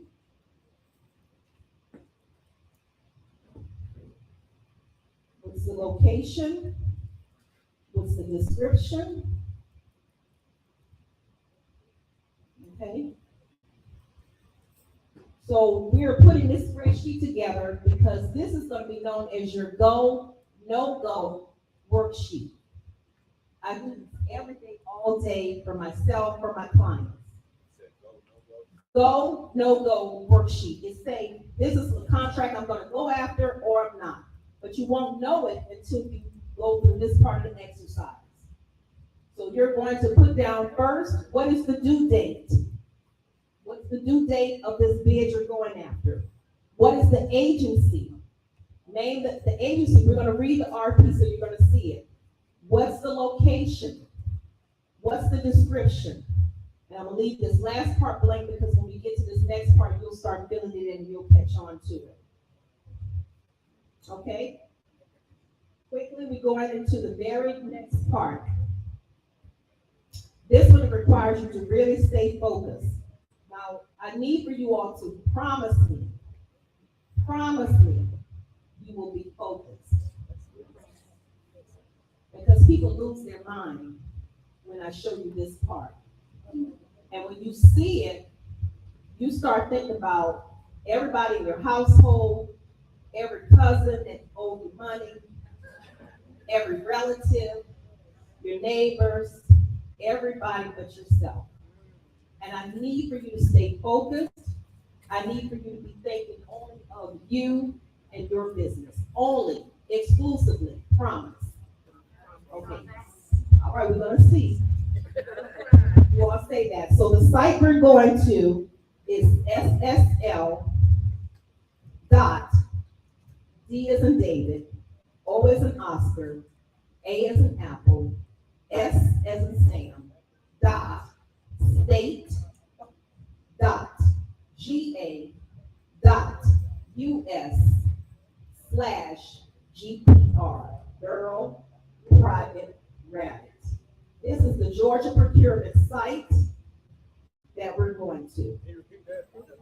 SSL, Sam, Larry, dot, D as in David, O as in Oscar, I'm sorry, D as in David, O as in Oscar, A as in Apple, S as in Sam, dot, state, dot, GA, dot, US, slash, G as in girl, P as in Paul, R as in Robert. You got a question?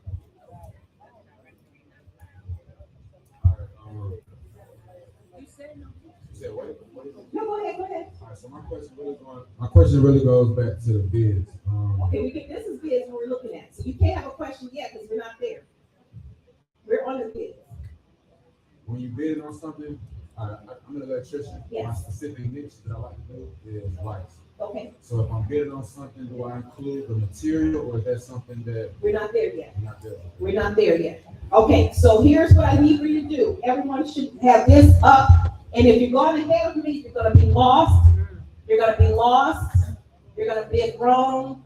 You're gonna be lost. Do not go ahead of me. Stay on this page. Please get to this page. This is the Georgia. If you Google just the word Georgia Procurement Registry. Questions?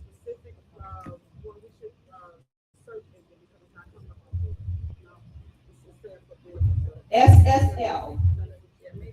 SSL dot, regardless of which search engine, SSL dot, D as in David, O as in Oscar, A as in Apple, S as in Sam, dot, state, dot, GA, dot, US, slash, GPR. Everyone there? If you're not there, look on to your neighbor, please. Okay, this is the Georgia Procurement Registry. This is for the state of Georgia.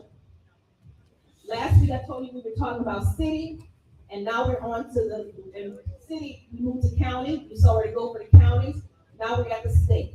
I need for you all to be here because the next two sessions, half of you may not even be here because of what this assignment is going to call for. I'm being honest with you because this is where rubber meets the road. This is the serious part. Okay, so this site is for the state of Georgia. This is for the state of Georgia. Do not go ahead of me. Do not go ahead of me. Do not go ahead. Stay right here. So on this site, the opportunities that are here, this is a free public site. These are opportunities for the state of Georgia. Yes, Mary, question? Oh, someone had a question? Okay, that's okay. So on this site are the opportunities for the state of Georgia. However, it does not list every single bid opportunity for every city and every county. That's why I did what I did right before this, to show you how you go and get something that may not show up here. Does that make sense? So when I said look for the city Stonecrest GA bid opportunities, it was to lead up to this. However, every opportunity that's within the state of Georgia will not show up here because of what I said about Gwinnett, Cobb, and other cities. Your larger cities and counties like DeKalb, you saw how many opportunities were in DeKalb where we were scrolling from. So DeKalb is not going to list everything in here because they would take up so much. They list what's current, what's needed, and they go from there. Your larger counties will do that. Your small cities, very small cities. Who's from a real small city here in Georgia? Yes, hey, yes. Rockmart, Georgia. Rockmart's not that small. They have 2 lights. They have 2 lights. I ran both of them. So, but Rockmart, so places like that, they may not show up in here because they're thinking we're just little Rockmart. We just post our own. But now you know how to go find an opportunity. Just because you pull it up doesn't mean it's going to always have something in it. You just have to be consistently knowing when to go and look. Okay, so with this site, really quickly, I want you to, 2 things, and I'm watching the time. So, number 1, I want you all to register. Now, this Georgia Procurement Registry, they probably ready to scream, Because when they walk in on Monday, they'll be like, what happened? That little woman, that Terry been out there teaching classes all morning. Okay, I want you all to register on this site. It doesn't cost you anything, it's free. What registration is going to do is now going to help get some of these bids that you're interested in specifically for your industry will come to you in your email without you having to always search, okay? So what I need for you to do is to go on the left-hand side where it says Team Georgia Marketplace Bidder and Supplier Portal.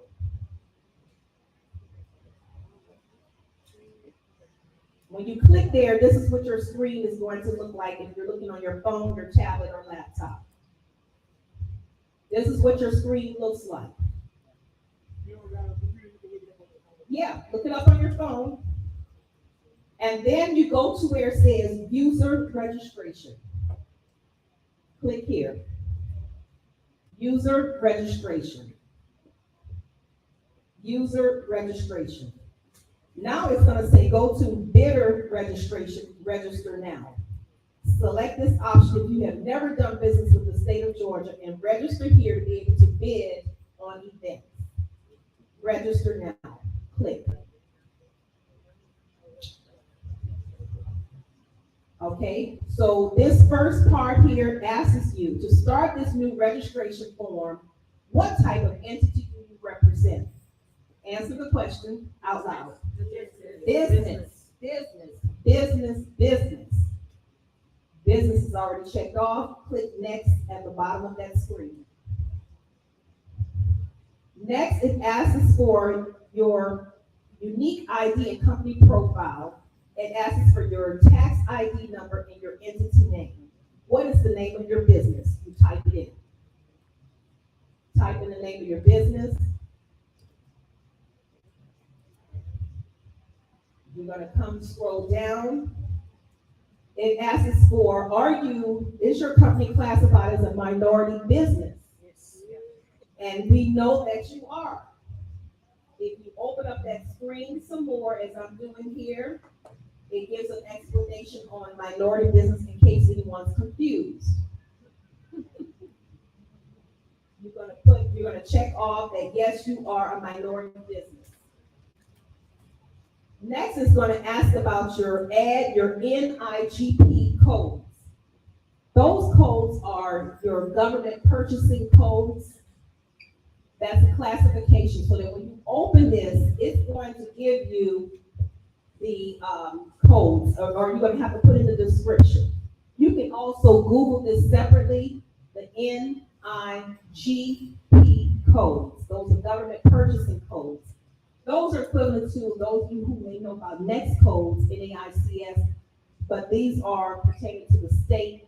And so this helps you categorize. And what I would tell you is only come up with 5 maximum, maybe 7, maybe, but 5 is enough.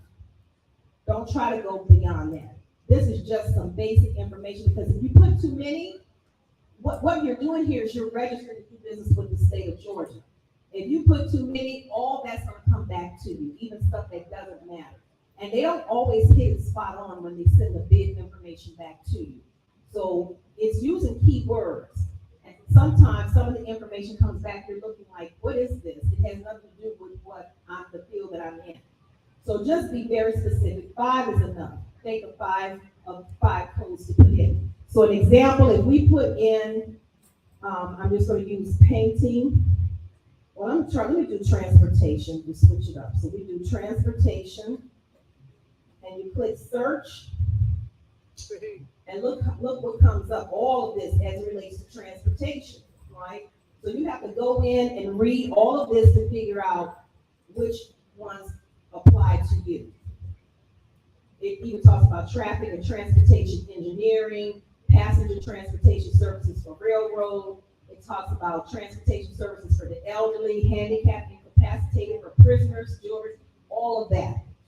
So you have to put the right code in there for you, because if not, you'll start getting information that's not related to what you do. Okay, question? So if I have 2 different businesses and I want to try to get them Put them all in there. So use one registration or registration. If it has two business names, register both businesses. If it's one business name, one business name. Because it should all have different EIN numbers to go along with the business. Yes. I'm stuck on the minority. It has 50% racial. Well, you're a minority. But they're asking like 51%, you're 51% of one over the other. They're talking, when they're saying 51%, they're meaning 51% ownership of your business. Not 51% of your race. Whenever you see government is talking about 51 or better percent ownership of your business, they're asking, are you 100% female, woman-owned, service disabled, veteran-owned, small business, minority, small business? It is talking business. It is talking business 100%. You, not about your race. Okay? So when we get to this is falls right in line with your question here, the next part. Please check all that apply. You get to check off what? Small business. You get to check off what? Georgia resident. You get to check off what? Men, you better not holler. If you're a woman-owned small business. Now, some of the guys are going to say, well, I'm married. My wife handles everything. Don't play with the government like that. You are not a woman-owned business just because you say your wife is. That person now has responsibility for certifying and saying they truly are a woman-owned small business. When you claim whatever you claim, the government wants you to verify that you are who you say you are. Okay? Because this is building onto our federal stuff that we get to in later sessions. So you have to be very clear about who is the owner of this company. Question. Yes, ma'am. The numbers that you just gave, when you put on your sheet, will those numbers change? Like say for instance, I'm 527, I can do transportation, and you went down the list and they all had a 4-digit number. Will that number change, or I can continue to use that number over and over again? You're only using that number for purposes of this for the state of Georgia.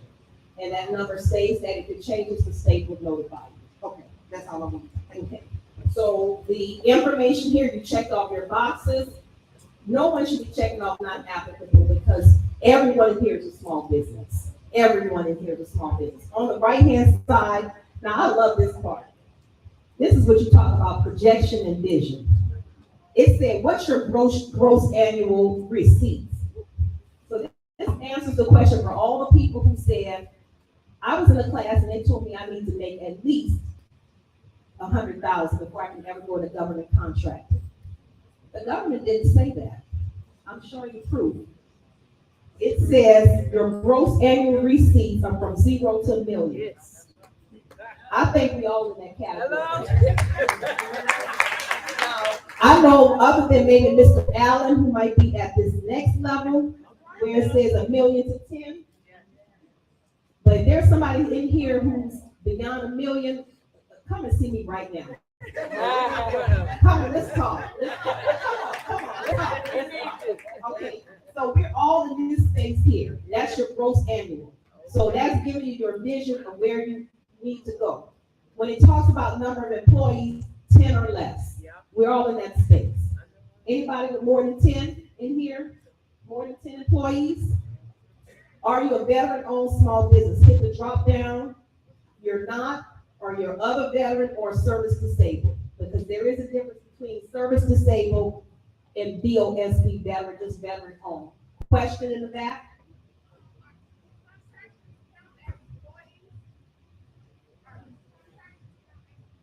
W-2 or 1099? This is just a basic question. They just want to know.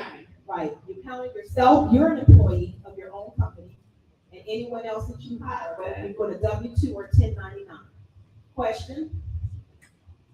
Question?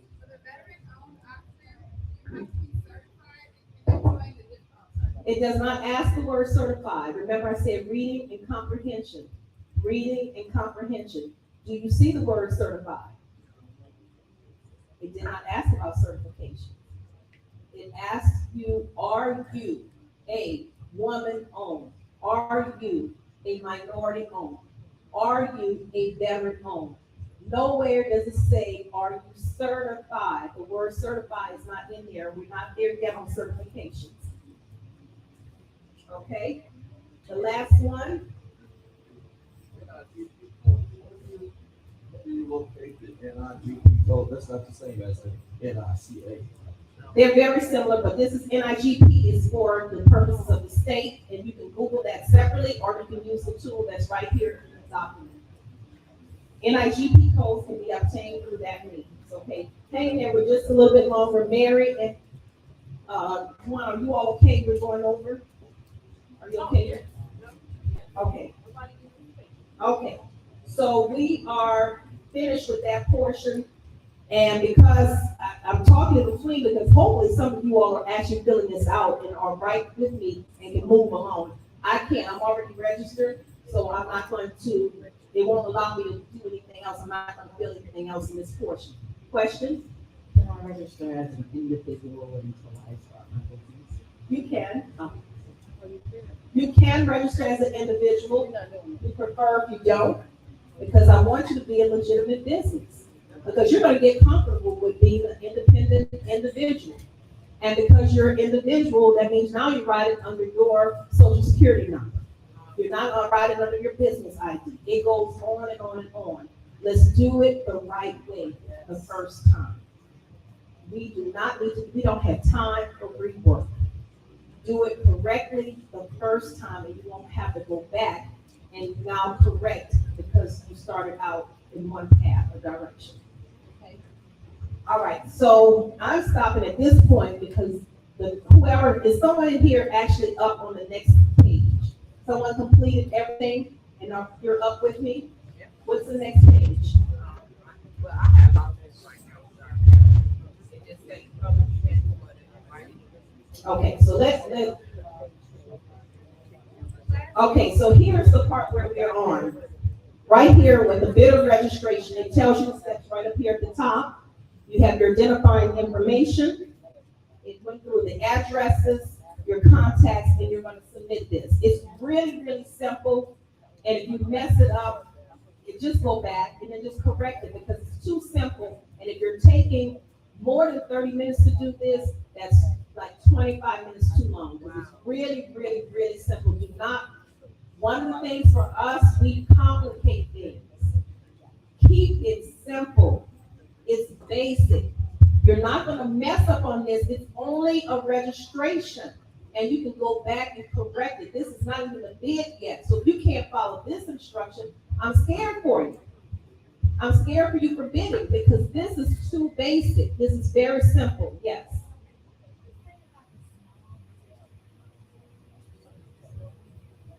Small disadvantage, if you have not gone through an agency, you're not certified there, but you are a small disadvantage. It speaks about a program, and you all are not there yet, so you're not a small business program. Right. Okay. So we're not applicable. Correct. Okay, so you're finished this. Let's just say you're finished this part. You all can go back and do this on your own time. You know where to go, you know what to do. If you make a mistake, it's really not going to do anything if you make a mistake because this is your registration. The only thing that it will do is send you more bids than necessary or not send you enough. That's all it's going to do. You're not bidding yet. You're simply registering to do business because what happens with this, you don't have to be registered to look at this site. I showed you how we were already in it without you even registering. Registration does two things for you. One, it allows you to bid on those bids that may be electronic through this system, because there are some bids that are electronic only. Two, it will allow and recognize and now send you opportunities that you otherwise would not know about. That's what this registration does. But if you don't register at all, it's okay. It's a free site. You can go on it and look at the opportunities without ever registering, okay? So I give you the reasons why we register, but you do not have to be registered to go on the site. So I'm gonna go back to the site again. And this is the very last part of our instructions for today. These are the opportunities. Okay, so I want you to stay with me. Remember, I said stay focused. So if you all can hold on just a little bit longer, this is the real meat of what you really want to know. But this feeds on our next two sessions. And here comes the homework assignment. This is your homework assignment. Make sure you go to this site, whether you are registered or not. If you have a business, register. If you don't have a business, don't register. You still have access to the very same thing that your neighbor has next to you. You're going to go on this site. Remember I said take your paper, your worksheet, and for your worksheet, this is your go, no-go, RFP worksheet. You need this to look at that site, and every site I give you hereafter. So you're going to use your worksheet, and you're going to look at opportunities. All of these are current open bid opportunities in the state of Georgia. It lists the ID, it gives you the title, it gives you the government agency, it tells you when they posted this, and then the end date is the due date. Okay? So you're going to, and I'm going to take the example of something that everybody can relate to, janitorial services. Okay, we have this number here is the actual bid number. The title, which is what you all are going to put in your, I didn't put that here, but that's another.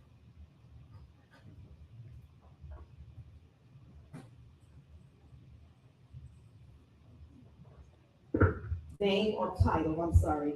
That was the other part that was, I was missing something. Name or title on your worksheet. Name or title on the worksheet. Okay. So on your worksheet, you're going to add that. And janitorial services is what's there. On your worksheet, I have a part on there that says agency. This is Bremen City Schools. That's the government entity. That's the agency. The due date for here is March the 20th at 12 noon. It's important that you put the date and the time for the due date. So on your sheet, you're going to put due date / time, because time is really important. And I would say to you, for purposes of this, you're going to put this, that is Eastern, because you may travel.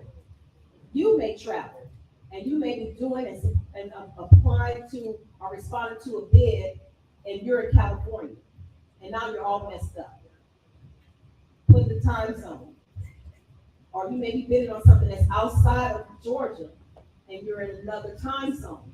So put the time zone information in there, okay? So now you're going to open up this opportunity. So capture the first part before you get too excited or lost. And so now we're looking at this actual opportunity. Click on it. At the top it says event details, and then it says documents. You can click there, but lately, the last year or so, they have really been including everything in the event details. So here it repeats the information. It gives the ID number. Okay, it's showing it's open, being active, current. The agency, it's telling you this government type in the link. Now there's an agency site link. That's how you're going to get the full details of what this RFP is about. One of the things I will caution you, and please hear me out. Do not, repeat, do not, repeat, do not, do not call the buyer or the contracting officer. Do not reach out to these individuals. It's going to be perceived as collusion. You're going to mess yourself up. Do not ask them questions, and I'll tell you all about that a little bit more, but you are reading for purposes of filling out your go, no-go worksheet. Okay, so you're going to look at the opportunity, and then you're going to be filling out the details on your, on your worksheet. All right, so as you go through, you see where those NGIP codes show up at the bottom. That's how you know if you captured, you're looking at the right ones, because the codes are going to show up again on the bottom of the RFP that you may be looking at. Okay. So going back to this, you're going to click on the link that's in here. When you get to the link is gonna take you, it may take you to a PDF file, or it may take you directly to the site or the agency. If it takes you to the site, which is what this one is doing, then that may throw you off, because then you're like, oh, wait a minute, I'm trying to get to the bid. So you have to actually look for it. Some will take you directly to a PDF document, others will not. So meaning I have to go in now and look for this bid. I'm looking at departments, it was janitorial, I'm thinking maybe it's under facilities and maintenance. And sure enough, on the right, it says custodial services RFP. So again, we're back to what? Reading. Research, comprehension, and not enough. So I'm looking for this RFP, and here is the information. So you go through, and this is a document. This one happens to be 4 pages. It's giving you some information on the schools that are involved. And one of the key things that you want to look for is scope of work. So when I talked about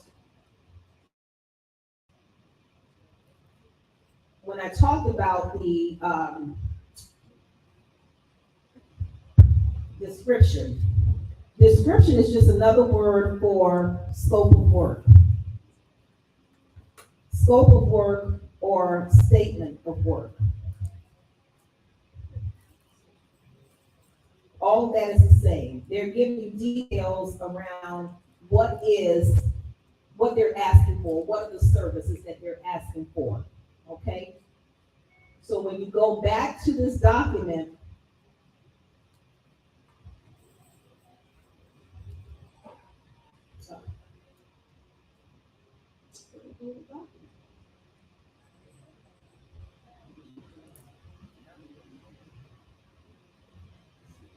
okay, so on this document, this RFP is coming as a PDF.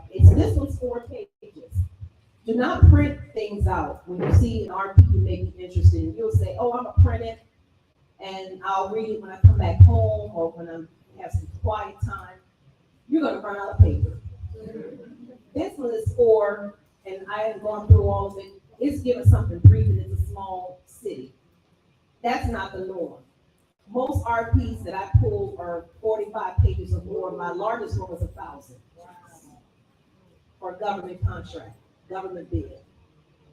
So don't print, because you're gonna run out of ink, you're gonna run out of paper, you're gonna be mad, your printer's gonna be madder than you.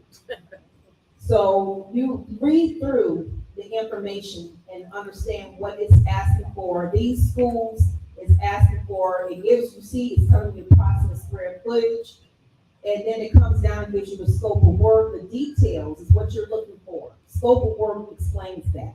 It gives you all the details. And then it tells you about the specification of services. So they're giving you enough information.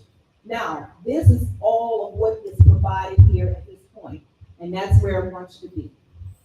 So for all of you, your homework assignment is simply this.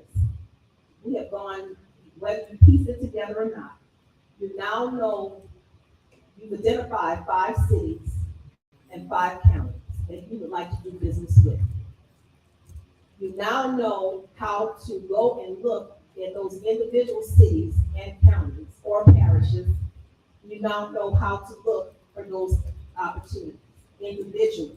Because as I stated, the state of Georgia or the state of Illinois or the state of something else will not always list all the opportunities. Remember, Georgia has 159 counties. All 159 doesn't always have all opportunities at the same time, nor are all of them posted in that marketplace. It varies. But you now know how you can go look specifically for your area, especially if someone tells you, you may have been at an event and someone says, this, the contracting officer, someone you met, may have said that opportunity's gonna be coming around for that landscape, and this is the time of year. That's all they're gonna tell you. They're in that department. They can't give it to you like that. So they can only tell you what they can share with you. And they're gonna tell you that opportunity is coming up for landscape, that opportunity is coming up for transportation, that opportunity is coming up for moving, that opportunity is coming up for educational books and provided and for the camp. That paying job is coming up. This is the time of year. We're getting ready to go into spring. And spring means there's a whole network of bids that are out there, coming out there that are out there to do things for what schools? Because schools are going to be vacant for the summer. So everything tied to a school, the bids are now. They don't wait till the summer. They have to go through the process now to paint them, to do the floors, the cleaning, the landscaping, the renovations, the roofing, the HVAC, the school buses, everything. Just that one group. Question. So in reading this, it's kind of two parts. So in the RP, each of them says proposal shall be mailed, emailed, or whatever. Hold on. But it doesn't provide any information on what that proposal is going to look like. So first question is, are you going to show us how to do the proposal later? I'm going to show you all the parts. That's sessions 3 and 4. Okay, second question is, because you told us not to contact the contracting house. But in the 2, it says that if you want to do this, you submit your contact information to that contracting house. Do not do that. We're not there yet. Because if you go ahead and do it, you're on your own. I'm not saying. Right, you're going ahead of me though. This is as far as we're going. I got you what you're saying, and I know you all are anxious. You want to know the next step. Stay with me. Because there's a specific way you want to respond, and we haven't got instruction on that yet. I don't want to know how to respond. I'm just saying that I just wanted to know, since you're saying for you to submit your email if you want to get information on that's a contradiction of what you told us not to do. So I was just trying to figure out, like, how does that work with what you said versus what you're doing. For purposes, That's be in another session. yeah. So for purposes of this, I simply wanted you all to get familiar with knowing where to go and how to read for the information you need for your spreadsheet. That's as far as we got. So for purposes of this, I only want you to know where to go, how to find the opportunity, how to document it for purposes for your spreadsheet. We're not there yet on responding to it because that's class number 3. So we're just finding where to go, get familiar with knowing how to look at it and filling out your spreadsheet. Now the spreadsheet that you're putting, that's your spreadsheet. So if there's some other information you want to put on your spreadsheet, go for it. I've given you the start. But whatever else that you want to put on the spreadsheet, please feel free to do it. It is your spreadsheet. Question? Yes. For the people that are a little further along, does your company, I didn't hear your company name, is a consulting something you offer for people who have into a proposal and maybe? Yes. That is something you offer, Yes. we'll get that. Yes. Okay.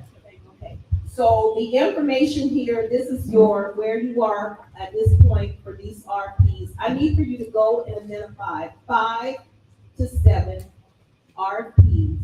You now know cities and counties, and you have the state of Georgia to look at. And for next section, your spreadsheet should have 5 to 7 bid opportunities, RFPs, RFQs, that you have identified specifically for you that you may be interested in.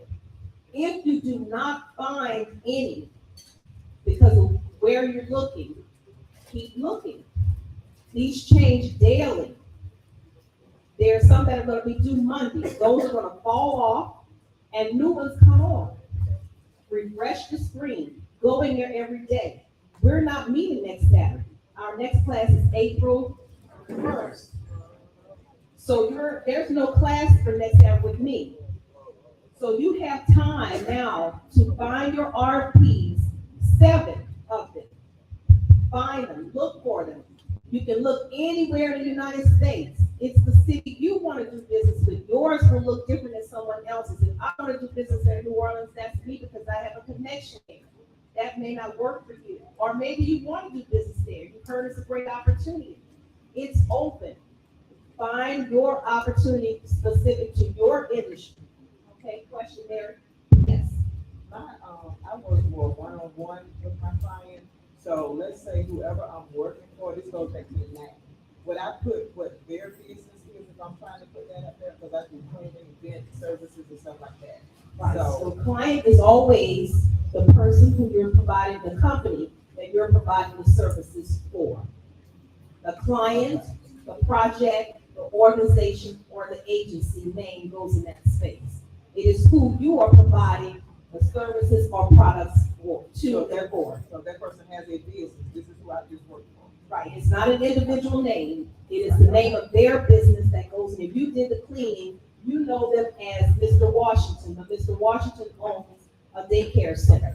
It is the name of the daycare center that goes in that space. Yes.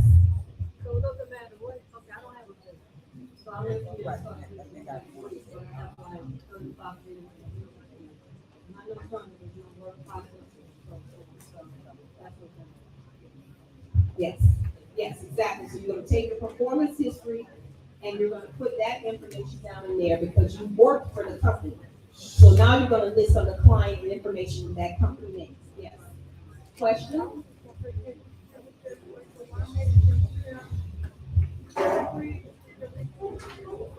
Everyone can, oh, sorry, I was gonna say, before you guys start exiting, let's exit the right way. Let's, go ahead and end, and then, have some recap notes to let you know what I promised to send you guys at the end of today, and then recap the homework, and then if anyone's hanging around for questions from Ms. Tammy or get her information for counseling outside of this, then, we'll hang around for that. But, try to hold it down while the movement until we begin the Question? I want to thank you so much for educating us and putting up with us, okay? Thank you for everything. Oh, yeah, you're fine. That's okay, that's okay. We're good. I'm just trying to move you all to get to where you want to be. You know, I know some of you are past this point and you really want to get beyond this, but you're gonna come back and ask me the questions that we've already answered. And I want to make sure I'm thorough, but I gotta keep it moving. So if you know to do, and if you're a person who's intuitively past this point and you know what to do, go ahead and do you. Do you. But for most of the people here, they need this. They really need this. And so that's what this is about. Yes.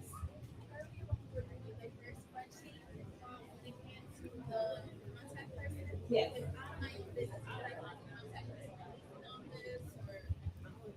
Who are you providing? Who did you put as a client? That No, you're not the client. You can't be your own client. You're providing the services to someone. That's what you're putting as your performance history. Your performance history is who are you providing the services to and for. Everyone in here is a business owner, just about. So you can't be your own client. You are providing the services to and for someone that's a business. Yes. I'll give an example. Yes. For example, with my business, kind of similar to what you're saying. With my business, for example, my client, let's say it was Rockdale County Police Department, skip tracing, per se. I would put them down as the client. So let's say they had a stressful day and you went and did massage therapy on all the police officers. The police station would be your client. And then another like, you say client services where you're free. Yes. Okay, so we are finished with that. We are meeting not next Saturday for this. There are other classes, I believe, and other information. But for purposes of government contracts, we pick back up with session number 3. Session number 3 will cover the following. We're going to pick back up with where we are now because you will have identified already 5 to 7 bid opportunities. RFPs are what? What is RFP? Request for proposal. RFQ is what? Request for quotes. RFQC. What's RFQC? Request for a qualified contractor, company, right, that's RFQC, if you see that, okay? Those are rare, but it's the same thing.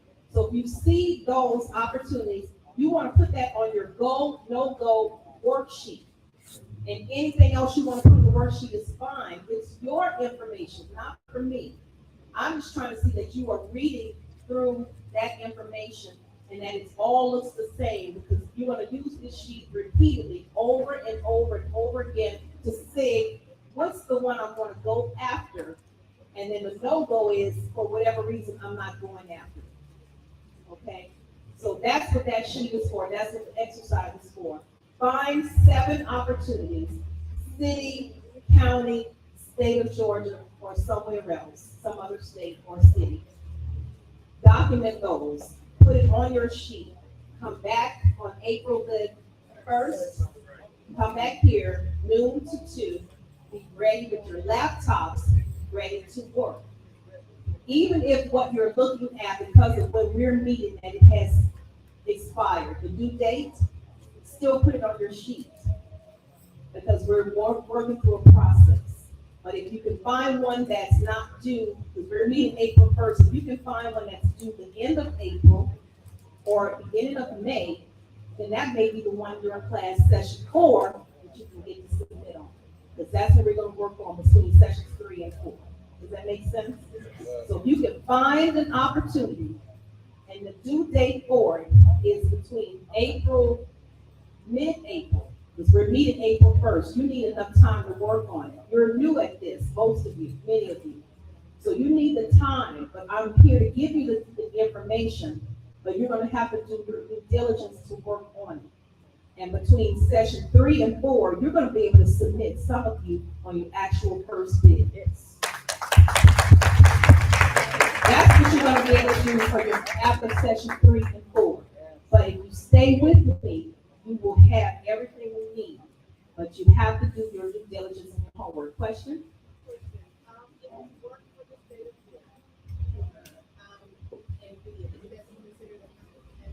It depends upon what it is. If you're in that department, it also depends on, some of it will stay in there. There's a form that talks about, collusion and all, and we can go through that, but I'd rather for you to go through and put it on your sheet than not, because we'll cover that part. Yeah, and it depends upon your business, which we may not be competing with it at all. I could go work for the state of Georgia, or I have government entities contact me about being a procurement officer working in there, but procurement is what I do for my business. So I don't go into government and say I want to work doing that. That's a conflict of interest. But if I have a call from the government with the CAB to do something else in government, I could do it. It's not a conflict of interest. Oh, I don't know if I want to put my information up there.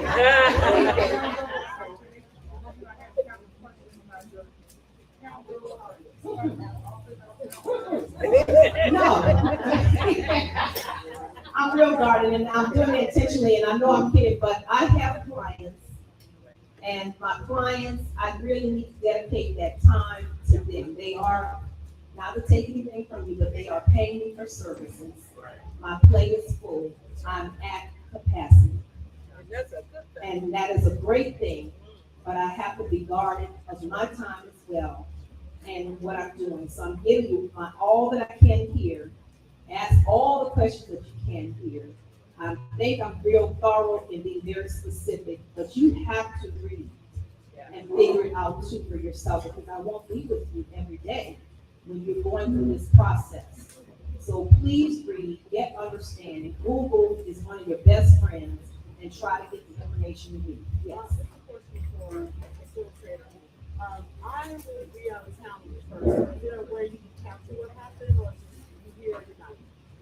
You hear, you're not here. And let me explain that. Because I do want to recap a few things so that I'll let you guys know what I'm going to email you. But this program is through NAVGA, which is sponsored by SBA. And we're bringing a lot of resources here for free.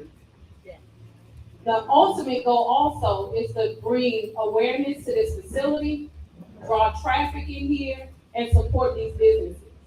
So we want you here in person. It's one of the main reasons why we had to launch it online. Now, I am live on Facebook now, it's audio only. They're not getting all the y'all get, but it's just a piece of it. Once the program really grows, because a lot of people are asking about online, especially people out of state. Once it really grows and the traffic where it needs to be in here, then absolutely. Our number one goal is to support those businesses, and then guess who else we're going to be supporting? Y'all.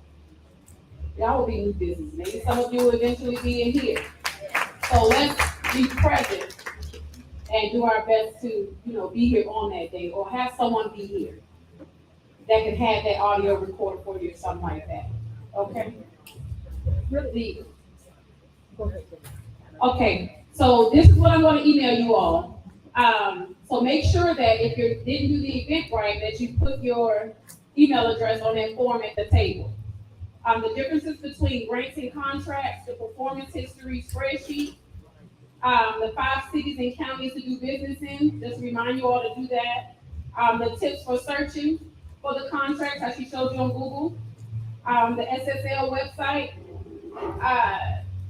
how to register for free. What else we got here? And the homework. Identifying the 5 to 7 RFPs and bid opportunities so that you can actually start submitting those bids. Well, submitting the bids is the 4th week, but you have to have that in order to complete steps 3 and 4. Okay? Also, food, if you guys are hungry, errands is right at the front. You have 3 amazing food vendors in there. You have the options of tacos and rice bowls, chicken, beef, and shrimp. You have a fried chicken and fried fish and shrimp option in there as well. And you have a vegan place in there. You also have YOL juice that does all natural juices. You have the vegan desserts. You have right here on Greenwood, you have ginger yums as well. You have a variety of things. And shop with the merchants, walk around, check them out, especially those that are interested in being here one day. See how they have their setup and things like that. So support the business here. And that's all I really had. I really want to thank Miss Tammy. You all give her a round of applause. Sharing so much. One thing I love about how she trains is that I can see the process flowing. It all makes sense. It's all in my head, and I see why she's doing it in stages like this.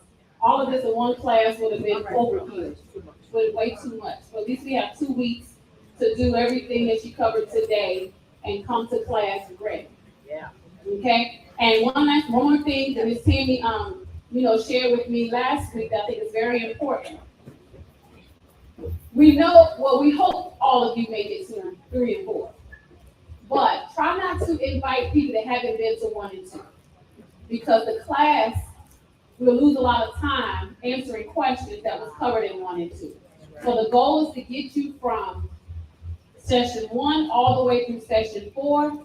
So we would prefer that for everyone that's in the room for session 3 and session 4 attended session 1 and 2. Okay? Let's also thank Miss Mary over here. She's so supportive. She was a part of the first community class. This is the second one, the third one. So we just launched this to the community. We always do these classes for the members, but we brought it to the overall community now, which is great. So she's been very supportive. She also had the volunteer ladies that you see here. They're volunteers, so let's show them some love. And her husband there. Always seems to be Santa Claus, he's our black Santa. Oh, and our black Easter bunny as well. But don't forget, next Saturday is the business credit class. Okay? So if you don't understand business credit, you're ready to establish business credit. You'd be surprised how many people in business 20, 30 years and don't have a lick of business credit. So please be in the room if that's you, if you want to start building business credit or you have questions about it, be in that room. We have Lulu herself, Tanisha Walker, that will be presenting that training. 12 to 2. All right? Yes, they're right here. So if you haven't signed up for it, y'all can come scan this QR code. Here. Okay, y'all scan this. But if you're on the email list, honey, I bring y'all out. So if you're on the email list, you don't get it. I'm sorry, really quickly, if there is anyone in the real estate profession, any real estate professionals, I do have a class I'm doing. This is separate from here, and so I'll give you that information. So if you're a real estate professional, whether property manager, realtor, investor, broker, any of that, then I can give you that information. Thank you.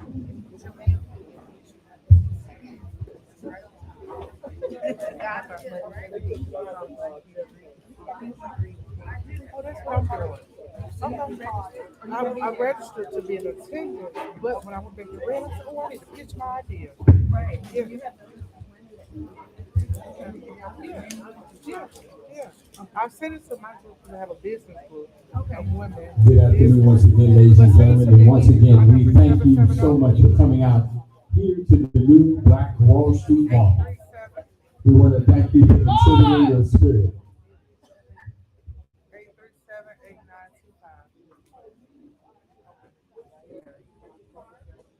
Yeah, 35.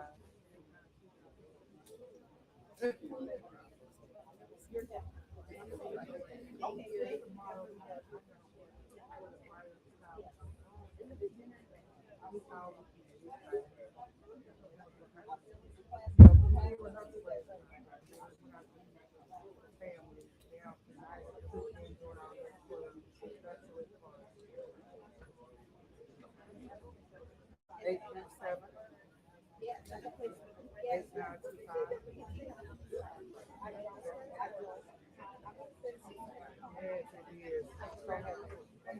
So happy.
What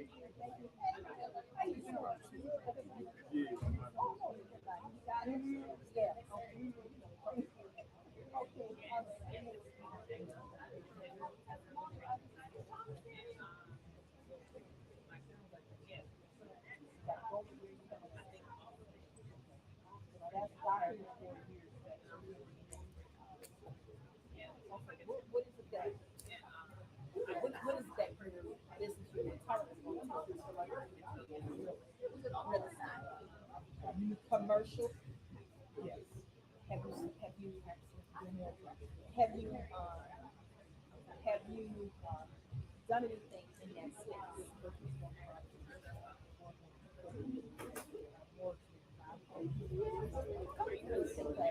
Did you see my information? Yeah, I did. Okay, good. Yeah, register, you have to register.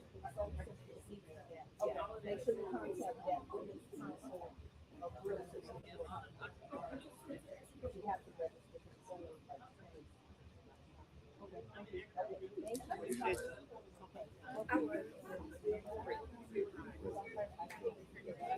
Well, I'm around. Don't start.